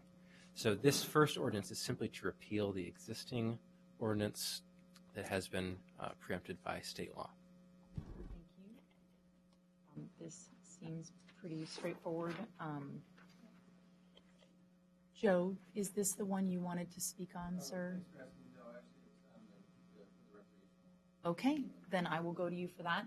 So I'll open up the public hearing. Do we have any others? All right, then I will close the public hearing and bring it back to council. Council? Any discussion? I just move that it's the first reading, right? Or do we need to? First reading, so it's the first. This one's not an emergency basis, so this would be the first reading, correct? So I move that the city council approve ordinance. I lost it. 2016-001, repealing Chapter 3.25 marijuana tax. Second. Sylvia? Oh, I didn't finish. Place it on the next available city council meeting agenda for additional public comment and consideration. Mayor, it would just be a call of the council. Oh, okay. All in favor? Aye. Opposed? Hearing none, motion carries to the second reading. Thank you, Sylvia. Ordinance 2016-002, declaring a ban on medical marijuana processing sites, medical marijuana dispensaries, recreational marijuana producers, recreational marijuana processors, recreational marijuana wholesalers, and recreational marijuana retailers, referring ordinance and declaring an emergency. Josh Soper. Thank you. So this was one of 2 things that we discussed at a work session sometime back in November, and staff was directed to bring before council for further discussion and possible adoption. So this would prohibit the establishment of the listed facilities within the Sherwood city borders. The city has the option to ban all of those categories of facilities, or just some of them, or none of them. So it was drafted to include all of the possible facilities that could be banned, but of course we can amend the ordinance to change that. There's also, under the same bill that allows for these bans on these facilities, the provisions to allow for the 3% local tax. As I discussed in the staff report, if you have a ban, you cannot also have a tax. Even if you just ban one category, you cannot tax another category. You will also lose out on the sharing in the state tax revenue under the distribution scheme that is in place for that. You can, if you want, place both a ban and a tax on the same ballot, the November 2016 ballot, or just one or the other, of course. If you place both on the ballot, we just have to make sure we draft the ballot title clearly to explain that if the ban passes, the tax will not go into effect, even if the ban passes by tax passes by a larger percentage, for example. Cannot have a tax if there's a ban. A couple other takeaways to be mindful of. If you pass this ban ordinance now, like I said, it does have to be referred to the 2016 ballot, it would in the meantime act as a moratorium. So yesterday was the first day that OLCC started accepting applications for these recreational marijuana facilities. If you pass this ordinance, OLCC will not issue any permits for any of these facilities. So that's why this ordinance has an emergency clause. So if you are going to put a ban on the ballot, my recommendation would be to pass it in a single hearing tonight, unanimously on an emergency basis, so it goes into effect now before OLCC issues any permits. So you can have the full effect of the moratorium. Otherwise, potentially you're going to have facilities opening up during the window and then having to close down, and a lot of confusion. So if you're going to do it, that would be the way to do it, would be my recommendation. The other couple points to take away are that medical marijuana dispensaries and medical marijuana processors are grandfathered if they have complied with a couple steps that I outlined in my staff report. Thank you, Josh. So I'll open up the public hearing. Joe, come on forward. Thank you for being so patient. So thank you. So I'm here to. Your name and Joe Consani. I live on acreage just outside of town in Sherwood here, and I have a business brokerage we've had in the state for 17 years now. I also have a blueberry farm going out there, and now a grafted maple nursery down in McMinnville. So just a variety of enterprises. One we have also is actually my wife has a medical marijuana grow, so I'm educated in that aspect of the industry. And I guess, speaking for the recreational sales, I would observe that the state passed the laws, two separate sets of laws, obviously medical and recreational, and for two very different reasons. Obviously the medical, because it was a need for people to have the medicine that they wanted. And so that's kind of obvious and simple, straightforward. But the recreational law, was passed obviously in part because there's such a large black market here, in part because there's such a large percentage of the citizenry wants to use recreationally the product. And so the recreational law has the effect of, first and foremost, not making our citizens criminals, but secondly, to shut down the black market, which is significant.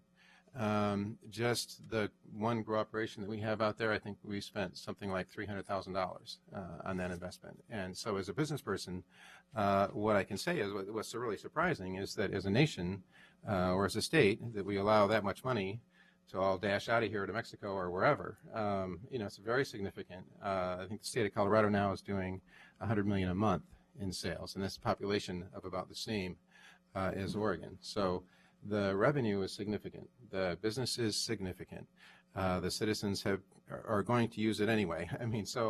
I can't see, if Sherwood could say, well, there's a deterrent effect by passing a ban for the city here, and we kind of like that deterrent or what have you.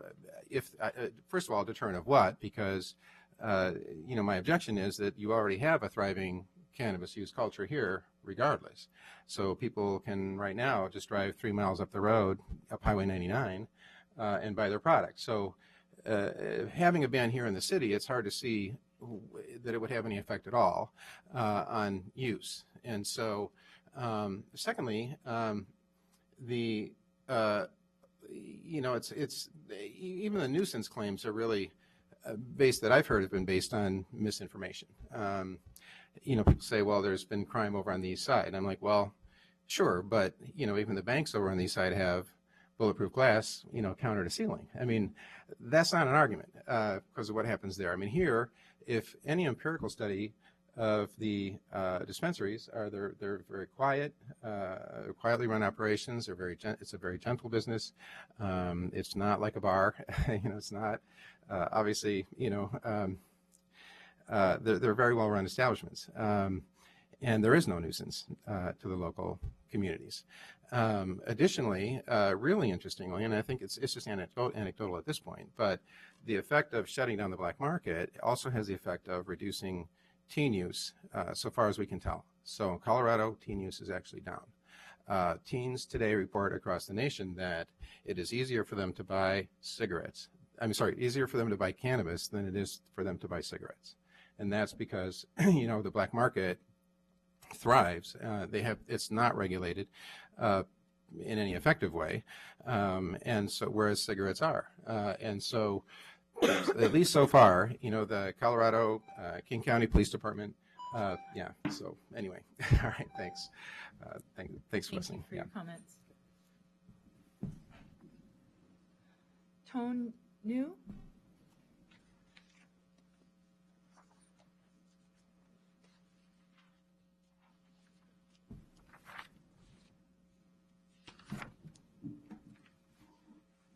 Good evening. Mayor Clark, members of the council. For the record, my name is Tuan No. I represent Midori LLC, a business that is seeking an OLCC processing license in the city of Sherwood. I understand that the council is interested in learning about the possible effects that cannabis-related businesses can have. I would therefore like to state that, in fact, we are all on the same team. We all want what is best for this community. I am currently working with the OHA, OLCC, ODA, and USDA to make sure that everything I make meets the highest standards. I strive to make my products be as high quality and as local as possible. It is my belief that if Sherwood imposes a ban, it will not only put all legitimate, hardworking business owners and their employees out of work, but at the same time will also serve to nourish the black market. When bans like this go into effect, those who are law-abiding are hurt and law violators end up benefiting.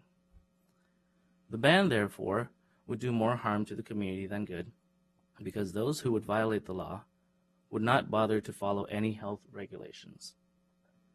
When there is no oversight, bad products will proliferate, and legitimate businesses and consumers all lose as a result. Of course, if Sherwood bans these products, people will simply leave the city to go get them elsewhere.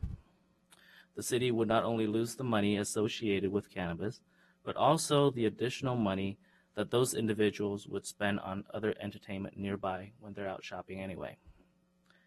Although hard to calculate, I don't think this is a trivial amount that the city can afford to ignore. Furthermore, it is clear that people's attitudes have been leaning more and more towards legalization. If we take a vote in a year's time, there is an extremely high likelihood we'll end up right where we are now, which is open sales for all adults. So why waste the possible revenue in the meantime? The city can put the money to good use. People will buy these products no matter what. If Sherwood bans what people already want, the city only stands to lose time, money, and effort. Thank you for giving me the opportunity to express my opinions. And at this time, I would like to extend an invitation out to members of the council interested in seeing my facility. I think you'll like what you see, and I look forward to working with everyone in the future. Thank you. Thank you. Tony Bevel?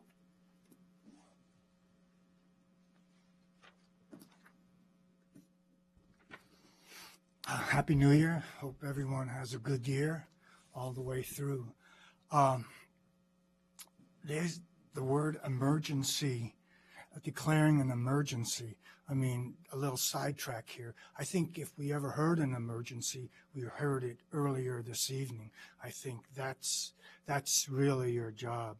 But this medical marijuana thing, I think people, the state of Oregon, the citizens have already said, hey, we want this. Does it really serve the city to ban medical marijuana, recreational marijuana, when you can go into supermarkets and get alcohol, when you can go and get cigarettes, and you ask yourselves, which of those items are going to kill more people than medical marijuana? Or recreational marijuana. And I know you're going to say already, we've had a bad incident in Portland where someone was injured by a person who was high. That's going to happen. You can't be naive about that.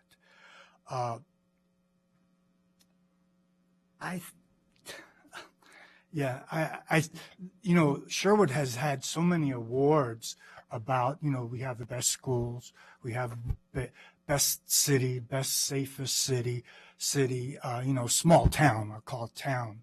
But do you think we're going to get any award for banning medical marijuana or banning recreational marijuana? I don't think so. At least I don't think so. I keep drawing the analogy, cigarettes and hard alcohol, soft alcohol. I think the thing that we're concerned about are our kids.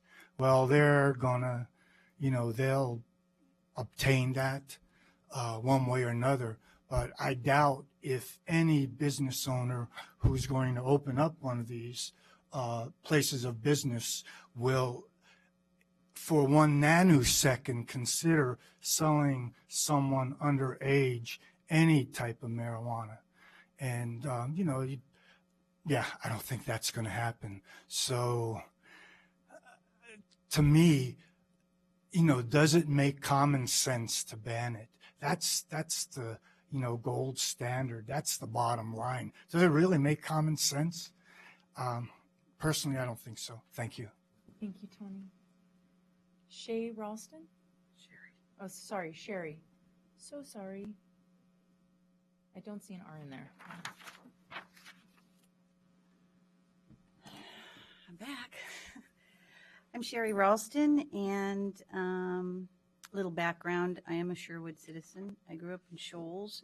I went to Groner grade school, so I've lived here my whole life, and my parents had a farm in unincorporated Washington County. I have 3 grown boys, and I'm married, and I've had my own business for over 23 years now, and I'm a cannabis user. So back a year ago, when I decided that I wanted to open up a medical marijuana dispensary, I thought this would be a good thing. A good thing that a local, mature citizen, a woman, be a part in a business that I felt badly needed credibility, professionalism, and business experience. My medical cannabis dispensary paperwork is almost finished with the county.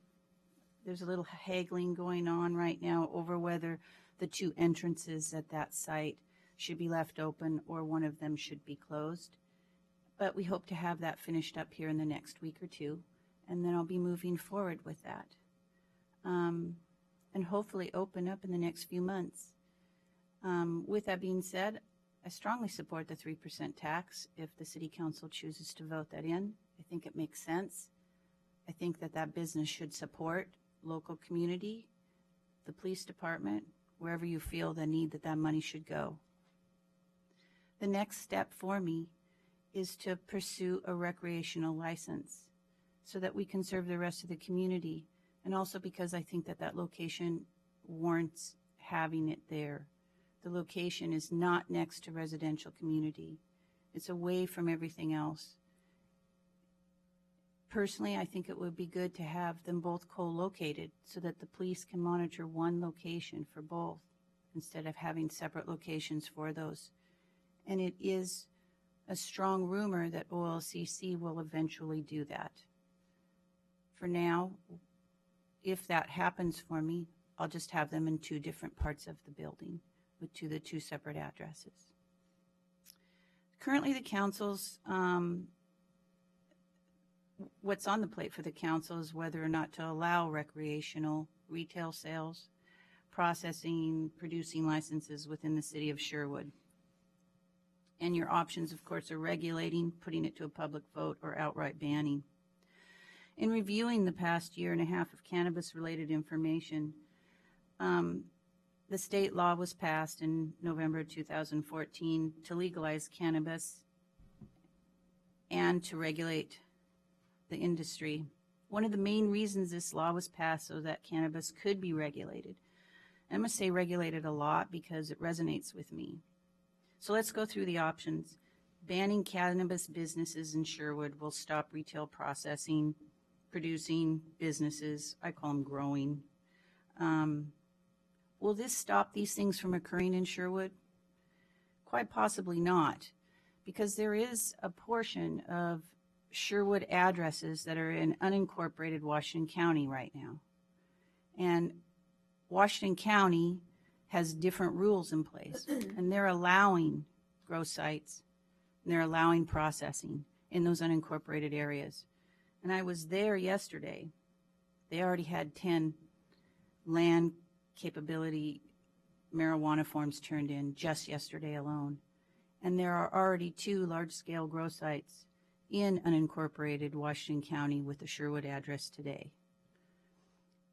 It's my belief that there's a good chance that those grow sites will go for a recreational license. So in... Would you conclude? In concluding, banning those type of resources is going to question what's going to happen in those processing and grow areas, because they're not going to have a retail store to sell their product to. They can go outside of the city to sell it, but they will not have a retail store inside the city of Sherwood to be able to sell their product to. So it's a reasonable assumption that some of that might end up on the black market, which means that a banning might actually facilitate black market use. Thank you. Jeff Roberts?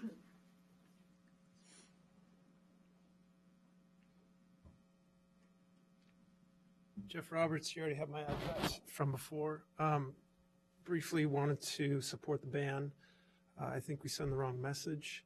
I think we, as a community, don't want this money from these services. Not here and in the city limits, and I think the people who are producing don't live here. They might live on the fringes. But as a community, I'd rather get the money from businesses that support the build and do much more for the community, for the families, and for the bedrock of our community. We are society. We decide what that is. And I voiced my opinion, along with many other people who couldn't come tonight, that we would ban this and welcome other community services and businesses that will build families and people's lives. And appreciate your support in protecting families and protecting our community, and being known as the city council that banned this and prevented it from coming here. Which, once it's here, and its influence is tough to remove. Thank you. Thank you. Andy Jensen?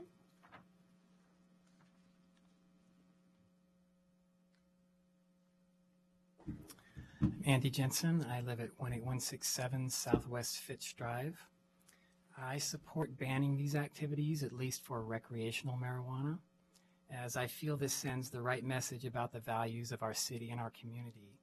And it sends the right message to our youth about the dangers of marijuana and other drugs, legal or not. I'm undecided on the topic of medical marijuana. I do feel that it is far too easy to get a medical card, and that much of the supposed medical use is, in fact, recreational. Of course, this won't prohibit recreational use of marijuana in Sherwood, but it will keep the business portion out of Sherwood. Let them drive 3 miles up the road and purchase their product. I cannot imagine someone who is considering moving to Sherwood changing their mind based on the fact that there are no recreational marijuana facilities in the city. To the contrary, I feel it would be a positive influence. Some will argue that we should live with it and benefit from it by sharing in state taxes of recreational marijuana, as well as impose a local tax. I feel this is in effect wasting an opportunity to stand for what is best for our youth and our community, and trading it for some unclear and undetermined minor financial benefit, while endorsing use of a proven detrimental and dangerous drug and a proven gateway to other drugs and to crime. I urge the council to put a resolution on the November 2016 ballot to ban these activities and impose a moratorium until that time. I would also like to read the names of some people who have expressed to me their support of this, who are also Sherwood residents. and were unable to be here tonight: Roger and Heidi Clough, Adam and Sarah Clough, Casey Lesh, John Bauscher, Kelly Bowers, Brent and Kristen Schakowsky, Ryan Wright, Brian and Amy Boynton, Shane Malin, Jeff Roberts, Stephen T. Ramos, Thad and Wendy Miller, Bill and Tracy Butterfield, Chris and Lene Bishop, Scott and Tracy Eddington, Corey and Sue World, Daniel and Jennifer Matzinger, Jim and Melanie Schaefer, Luke and Stephanie Curtis, and others. Thank you. Thank you. Angie Allred?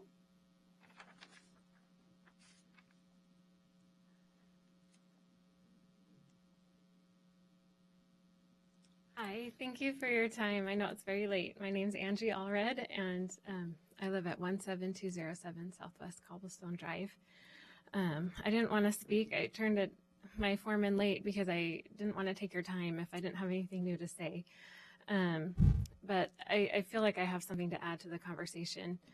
I want to compare a little bit, or give a little bit of a history of Prohibition, and compare some of the similarities between the prohibition of alcohol and the prohibition of marijuana. I know a lot of times people look at them as different situations, but often we have some misconceptions about what happened historically, and sometimes those misconceptions have been repeated so many times we don't realize that they're misconceptions. So during the prohibition of alcohol, people were still allowed to brew your own for home use. So it wasn't impossible to get alcohol, it was just more difficult to get it. You had 1 year from when the law was passed to when it became enacted, so people could stockpile alcohol, and there were also religious exemptions that people took advantage of in multiple ways. So it wasn't impossible, it was just more difficult, which I think there's the parallel that we have medical marijuana, and it is legal in other cities, but it does make a difference when it is harder to get something. We're lazier than we would like to think that we are, I think, as people. The other misconception is that people just drank all they wanted to anyway, but alcohol consumption actually declined dramatically during Prohibition. Alcohol consumption rates went down 30 to 50% from what they had been prior. Cirrhosis death rates for men were 29.5 per 100,000 in 1911 before Prohibition. In 1929, they were 10.7 per 100,000. So they'd gone down by a third, or by 2/3, or only a third, from 29.5 to 10.7, which is a pretty dramatic decrease. The admission to state mental hospitals for alcoholic psychosis went from 10.1 per 100,000 in 1919 to 4.7, so it decreased by half, a little more than half, in 1928. Arrests for public drunkenness declined 50% between 1916 and 1922. Violent crime did not rise during Prohibition, and organized crime was not the result of Prohibition. It existed before and it existed after. It was just something that that sector of society took advantage of. After Prohibition was repealed, alcohol consumption increased, although it still remains lower than it ever was pre-Prohibition. And again, I'm not bringing this up because I'm saying that Sherwood should ban alcohol consumption. That's not my point at all. My point is that it does make a difference to make it harder for people to get things. There hasn't been enough time to get reliable statistics. I have a lot of training in statistics and used to teach at the collegiate level in the social sciences, but I can tell you that a year and a half in Colorado is not time to be able to say that youth numbers have not changed. I haven't seen anything personally anyway that shows me quality numbers. And my other point is that money isn't everything, and there's all sorts of things that we could tax that are bad. And because we could get more money from it, I don't think that whether or not we can get money from something should play into the conversation about what we should do and what's right for our community and what's right for our kids. This is a community people come to raise their children because they want a safe place.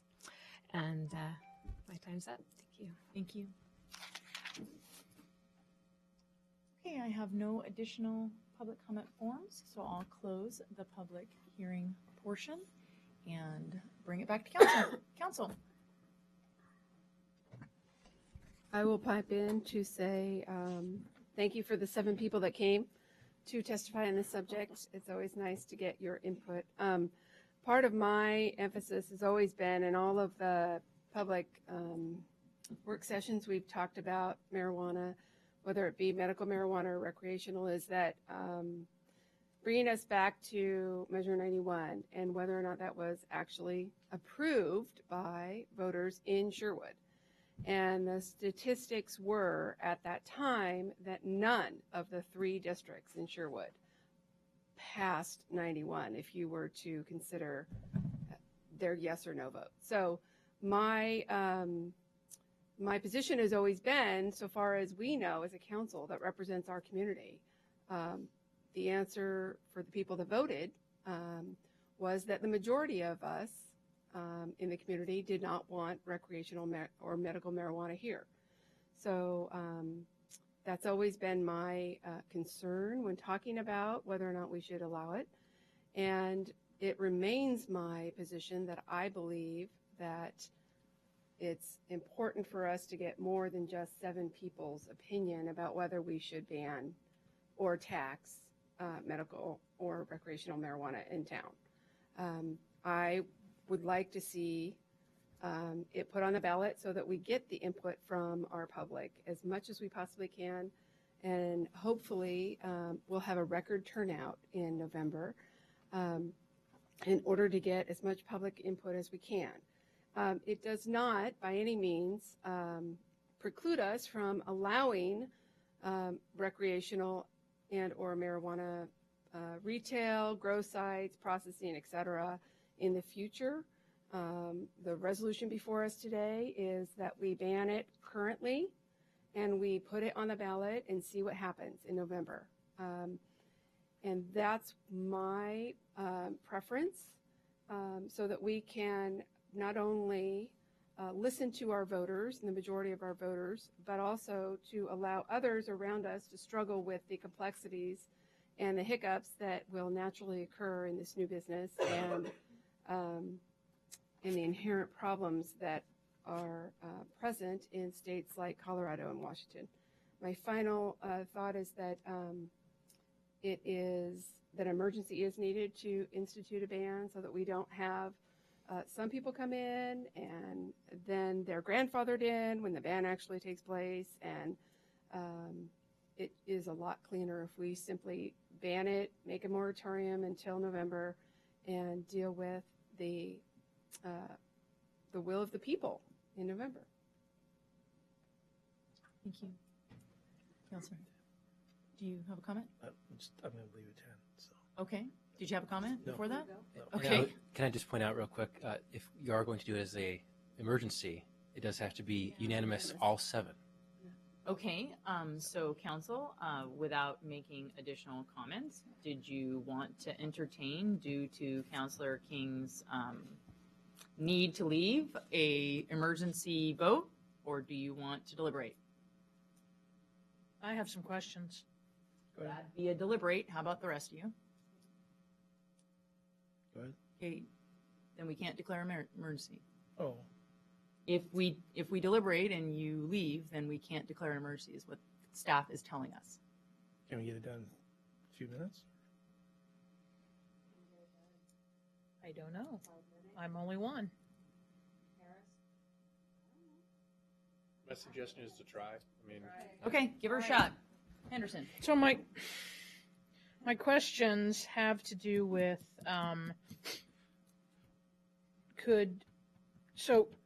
medicinal marijuana has been in this state for a really long time. So you can't say Measure 91 said that citizens in Sherwood didn't want medicinal or recreational, because we've had medicinal for 20 years. So I see them as 2 separate issues. And if I had my choice, I'd put them separately on a ballot. If we wanted to ban medicinal marijuana and give voters the choice between medicinal versus recreational, but I can be swayed to to lump them. I just think it's confusing for a voter to lump, I mean, marijuana processing sites, dispensaries, producers, that's medicinal. Then there's producers, recreational, wholesalers, and retailers for recreational. So I think it's confusing. In the same way we put charter amendments, we separated each one of them out and made it very obvious to the citizen what they were voting on instead of lumping things in together. And I have a number of questions.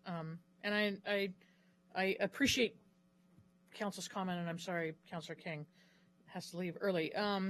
With the state allowing medicinal marijuana or recreational marijuana sales at medicinal dispensaries, if we pass this ban, in Mrs. Ralston's case, is she unable to set up her dispensary if we pass this and ban it as an emergency tonight? Because she said she's not done with her process.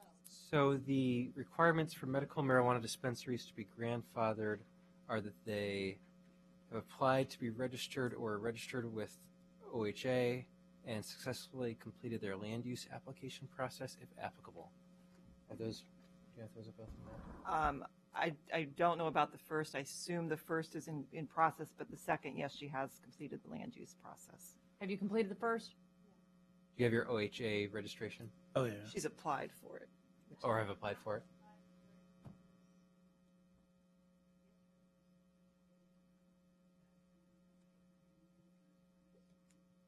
Yep. We're talking about the medical portion as opposed to the recreational. Okay. So she would be grandfathered. Okay. Now, you did ban recreational sales at medical dispensaries, so that would be off the table. Right. And if you ban recreational retail operations, then the only thing that would be grandfathered would be the medical dispensary operation. Right. But it also, processor, Mr. New? No. Okay. you'd be grandfathered? No, he's not in Sherwood. Oh, I'm sorry, okay. He's applied. As far as staff is aware, there are not currently any medical marijuana processors operating in Sherwood. Okay. Okay. That's what Staff. That's my next question. Yep, staff, answer that. Thank you. There are medical marijuana processors in town on Galbraith in our general industrial zone. One?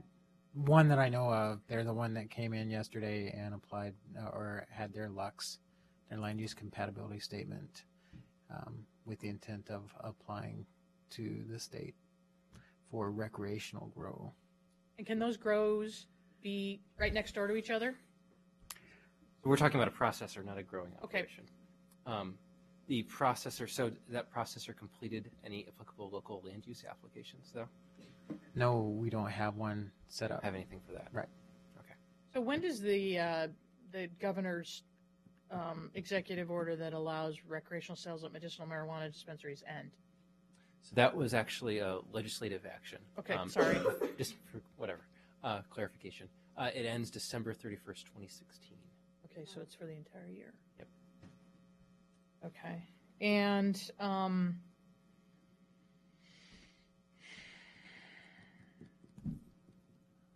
so the one dispensary or the one processor that Brad just mentioned, they'd be grandfathered because they're Assuming already they operating. have an OHA permit. Right. We don't know that, but I assume they do. We don't. presuming We they can't do. ask for that. I mean, I assume they do. They're in operation.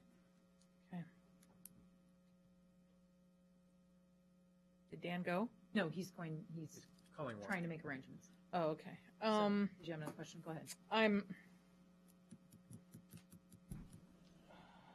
If anybody else wants to, trying to follow my notes. Councilor Harris?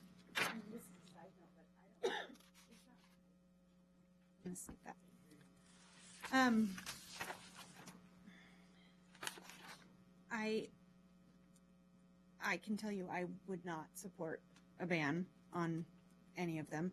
So my thought is that it probably won't be unanimous anyway. So I kind of feel bad that he's calling into work knowing that it's not going to be a unanimous vote. But, and I'm sorry, did you want to finish? Okay. I mean, I could just clarify, if you're going to vote nay, then Councilor King can go. That's how There's I no feel. point in dragging this out and try to do an emergency vote if you're going to vote nay, and that negates the unanimous. Well, and I don't want him to call in So- sick to work, and, you know, and knowing that I'm. Well, our city Keep manager is going. handling it, so keep going. Keep going. Okay. So the benefits of medical marijuana are not to be disputed. It's easy to Google and find all kinds of benefits to medical marijuana, and banning that is absolutely not an option for me. There are plenty, I don't know if you've tried to get a medical marijuana card, but it is not easy. I'm sure that there are doctors out there who are more than willing to put their license on the line and do it illegally, but I know at least 3 people who have their medical marijuana card, and it wasn't simple, and it is not cheap. So to say that it's easy, I wouldn't say that it's, you know, as difficult as something else, as getting an OLCC license to open up a liquor store. That's a difficult process, but it's not as simple as going down to the local doctor that's writing scripts out and getting one. It's not that simple. I do believe that it is much easier to get cannabis from the black market than it is from a licensed dispensary. Those people who own those dispensaries and run those dispensaries are much more vigilant and much more cautious about who they sell to than our Sherwood liquor store ever has been. It is so easy to get alcohol and tobacco in the city of Sherwood, and those are licensed stores. And dispensaries, especially in these first 7 to 10 years, they are frightened of breaking the law. And I think Captain Hanlon can speak to that. Dispensary owners they have enough customers. They don't need to sell to minors. They don't need to get they're not struggling for money. Let's say that. And they're making enough money that it's not worth it to them to risk their license just for another small sale to a kid or somebody who's been shoulder tapped, as the term was called when I was in high school and we wanted alcohol. It just isn't, that doesn't exist. That doesn't happen. It is a lot of money to open a dispensary. We're talking hundreds of thousands of dollars. It's not as easy as just walking in and opening a business. People running these businesses, for the most part, and again, there are exceptions to every rule. So I am by no means saying that 100% of this is accurate across the board, but the people that are opening these are not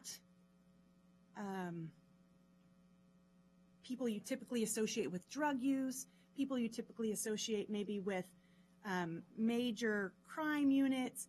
These are people who have been using cannabis medically for years and have benefited from it and want it to be available to people who need it. And they open beautiful places. They're clean. They're nice. And you can go down to that King City one. That place is 180 degrees from what it was 6 months ago. That was a blighted property. When you drove by there, you could see crazy things, dirty, garbage. I mean, it was not a pretty sight. You go by it now and it could be a jewelry store. You wouldn't know what it was.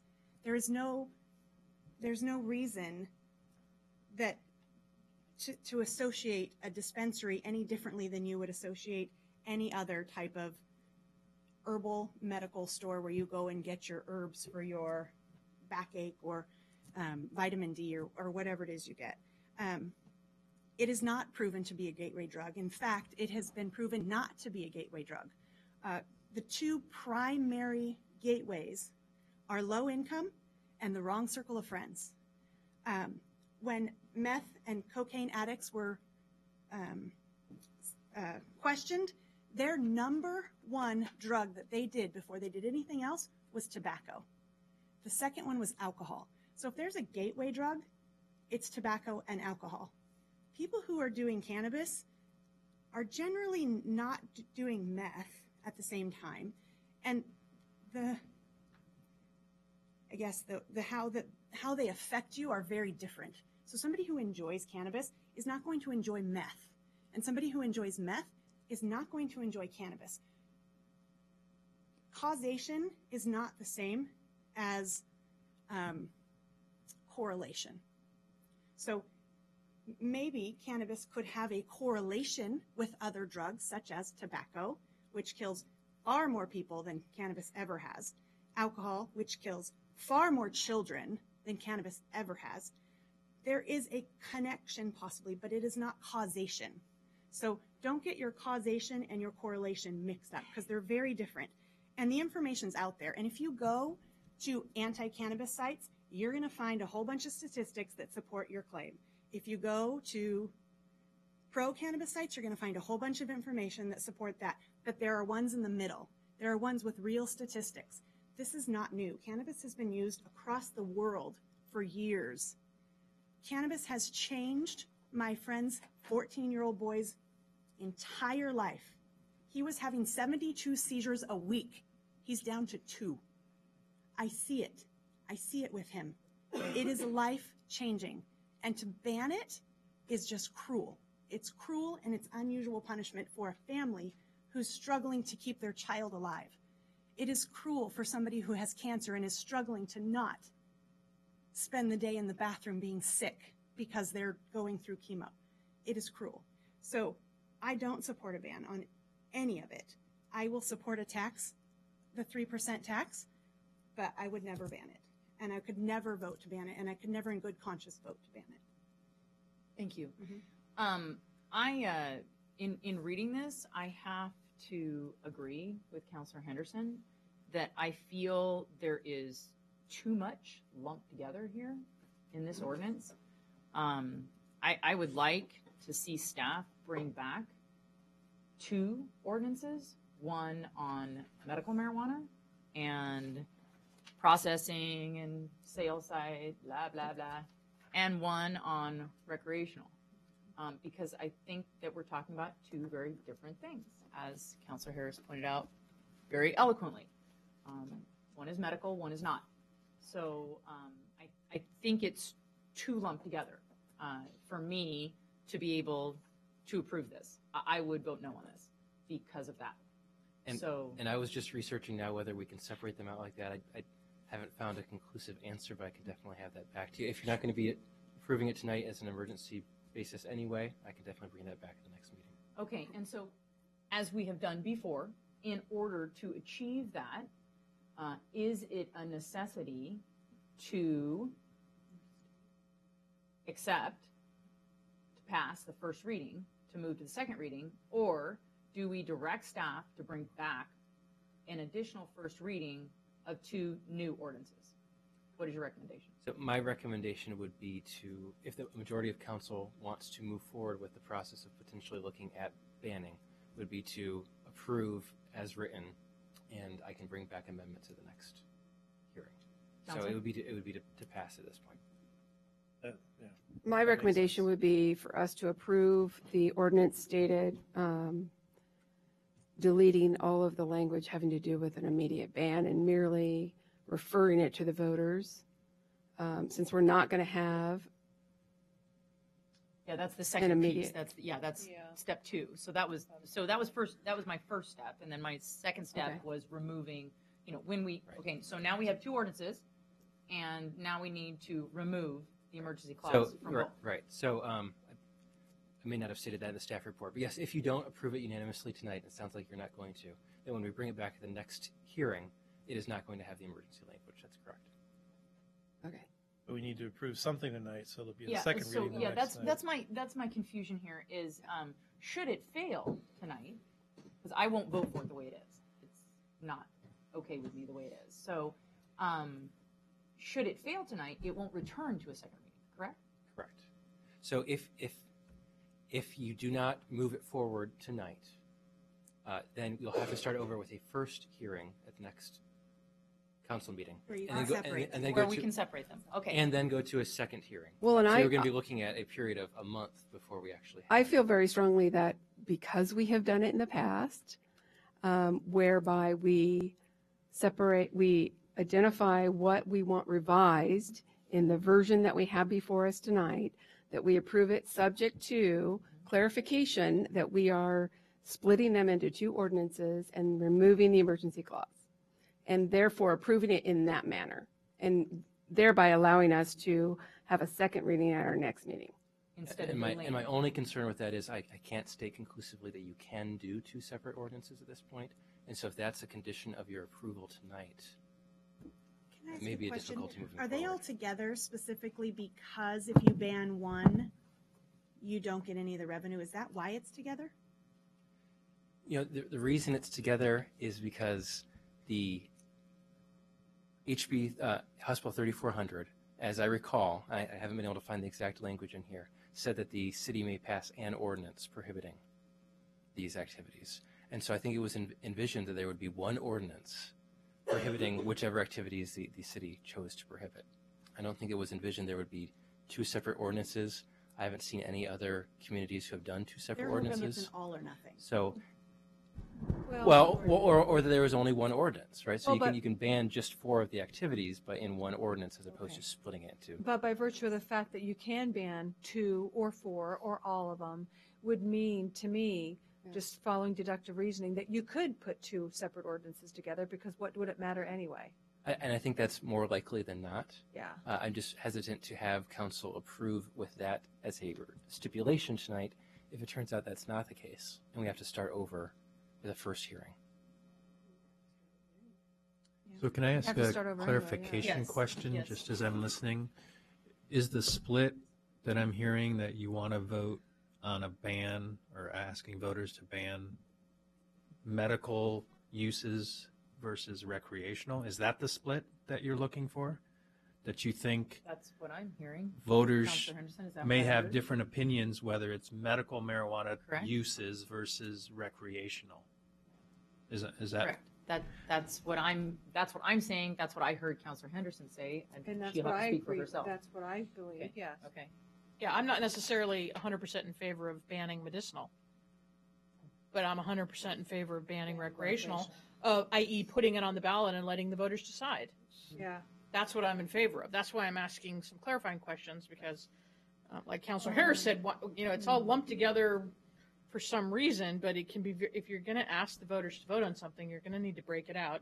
And if the state statute says we can't break it out, then that's ridiculous because they're not the same issue.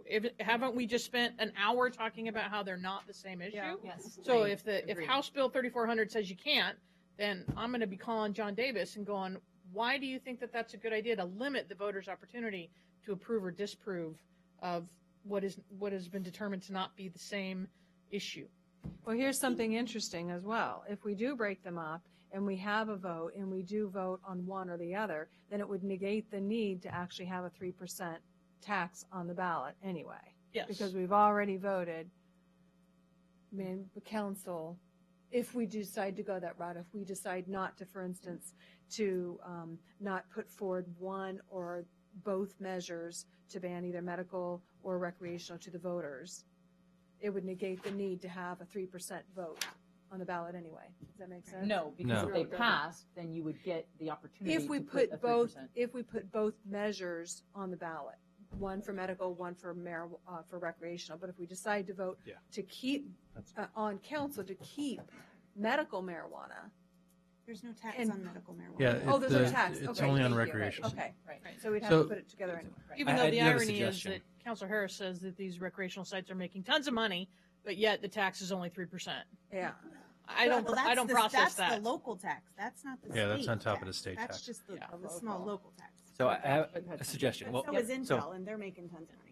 So first of all, as we did with a different ordinance recently, keep in mind that if you are voting at this point in favor of the motion, it is not to approve this ordinance and put it on the ballot. It is just to move the process forward. Second reading. However, it occurs to me now that I'm thinking about it that if we're going to have two ordinances, we're going to have a second ordinance anyway, and that second ordinance will have to have a first hearing. Mm-hmm. And so my recommendation would be the more immediate issue that we're dealing with is the recreational facilities as opposed to the medical facilities. And so if you amend this ordinance to strike all the medical facilities, I was going to say, extrapolate all the medical and the stuff out. emergency clause and move it forward with just the recreational facilities, that can go to a second hearing on the 19th. Right. And you can have a first hearing on the 19th on the medical issues. That sounds good. Okay. So I'm going to take a crack at this one. Here we go. Okay, first of all, we need to address the first ordinance on our plates, and that is the ordinance 2016-001, repealing Chapter 3.25 marijuana tax. We did that. We Already did? approved that. Yeah. Okay, This one. thank you. Sorry. Getting late. They all sound the same now to me at this point. All right. So I move that we amend ordinance 2016-002 to strike the statement on medical marijuana processing sites, medical marijuana dispensaries, and declaring an emergency.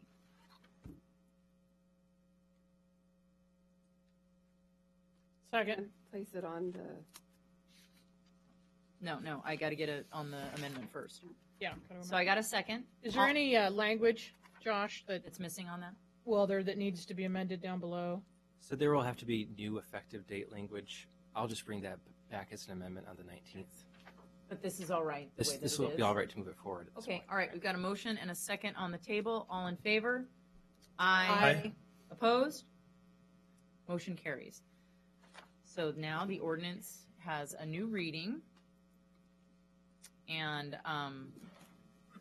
it's very late. I, for one, would like to see this moved forward so that we can have a discussion on what we're really discussing, which will be recreational. And Josh will bring us forward some additional documentation to review.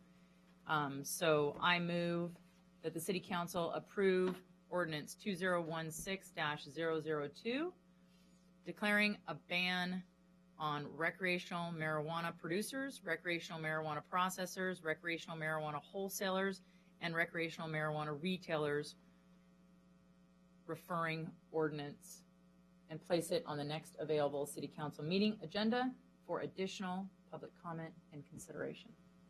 Second. Sylvia? Josh, would we require a roll call or just No, a vote we of the just council? vote aye. Just We a vote of can the do it? council? Okay, all right. All in favor? Aye. Opposed? Motion carries. So can I just clarify something? Yes, you can. So this will go to a second reading? Correct. Yes. And then it'll be a first reading on the other one? On the other one. Assuming we can do that, yes. Okay. Correct.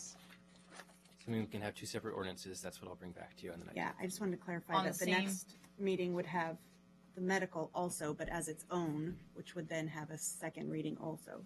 Concluding the same discussion, So we're going to be talking about cannabis for a long time. we are. I move that the City Council approve ordinance 2016-003, imposing a 3% tax on the sale of marijuana items by a marijuana retailer and referring ordinance. Second. And, whoa, I'm not done. And place it on the next available City Council, I know, it always throws you off. Next available City Council meeting agenda for additional public comment and consideration. Mayor Clark, excuse me, does the council plan on holding a public hearing on that ordinance? On 003? You haven't held a public hearing You would yet? need to Oh. before. Yeah. So we have to open a public hearing first? Oh, okay. So we don't have any papers. I don't think anybody All right. objects. Okay, Just I go will quickly. withdraw my motion. It's fine. I will should we withdraw my stop? motion. And we've already concluded the C, so we'll go to ordinance 2016-003, imposing a 3% tax on the sale of marijuana items by a marijuana retailer and referring ordinances. Josh, you've already given our update. Thank you very much, sir. I will open up the public hearing. I do not see any papers. Sylvia, do I have any? All right, thank you very much. I will close the public hearing. And I will now move that the City Council approve ordinance 2016-003, imposing a 3% tax on the sale of marijuana items by a marijuana retailer and referring ordinance, and place it on the next available City Council meeting agenda for additional public comment and consideration. Second. All in favor? Aye. Opposed? Hearing none, motion carries. Thank you. City Manager report. Due to the time of the evening, I don't have anything to report. I we'll answer any questions that mayor and council might have for myself or the department heads that are here. Council, do you have any questions? Awesome. Thank you very much. Thank you. I am going to, because of the lateness of the evening, have councilors hold their council comments to our next meeting, and I now adjourn. Thank you. Actually thought we were going to go. I did it left-handed this time. I did it left-handed for you. I think you win the prize for the over-under or whatever. Yeah. Closest without going over. Obviously, if that's the case, they call 911. We're going to get there very, very quickly. But far beyond that, I want them to know that we're here for them.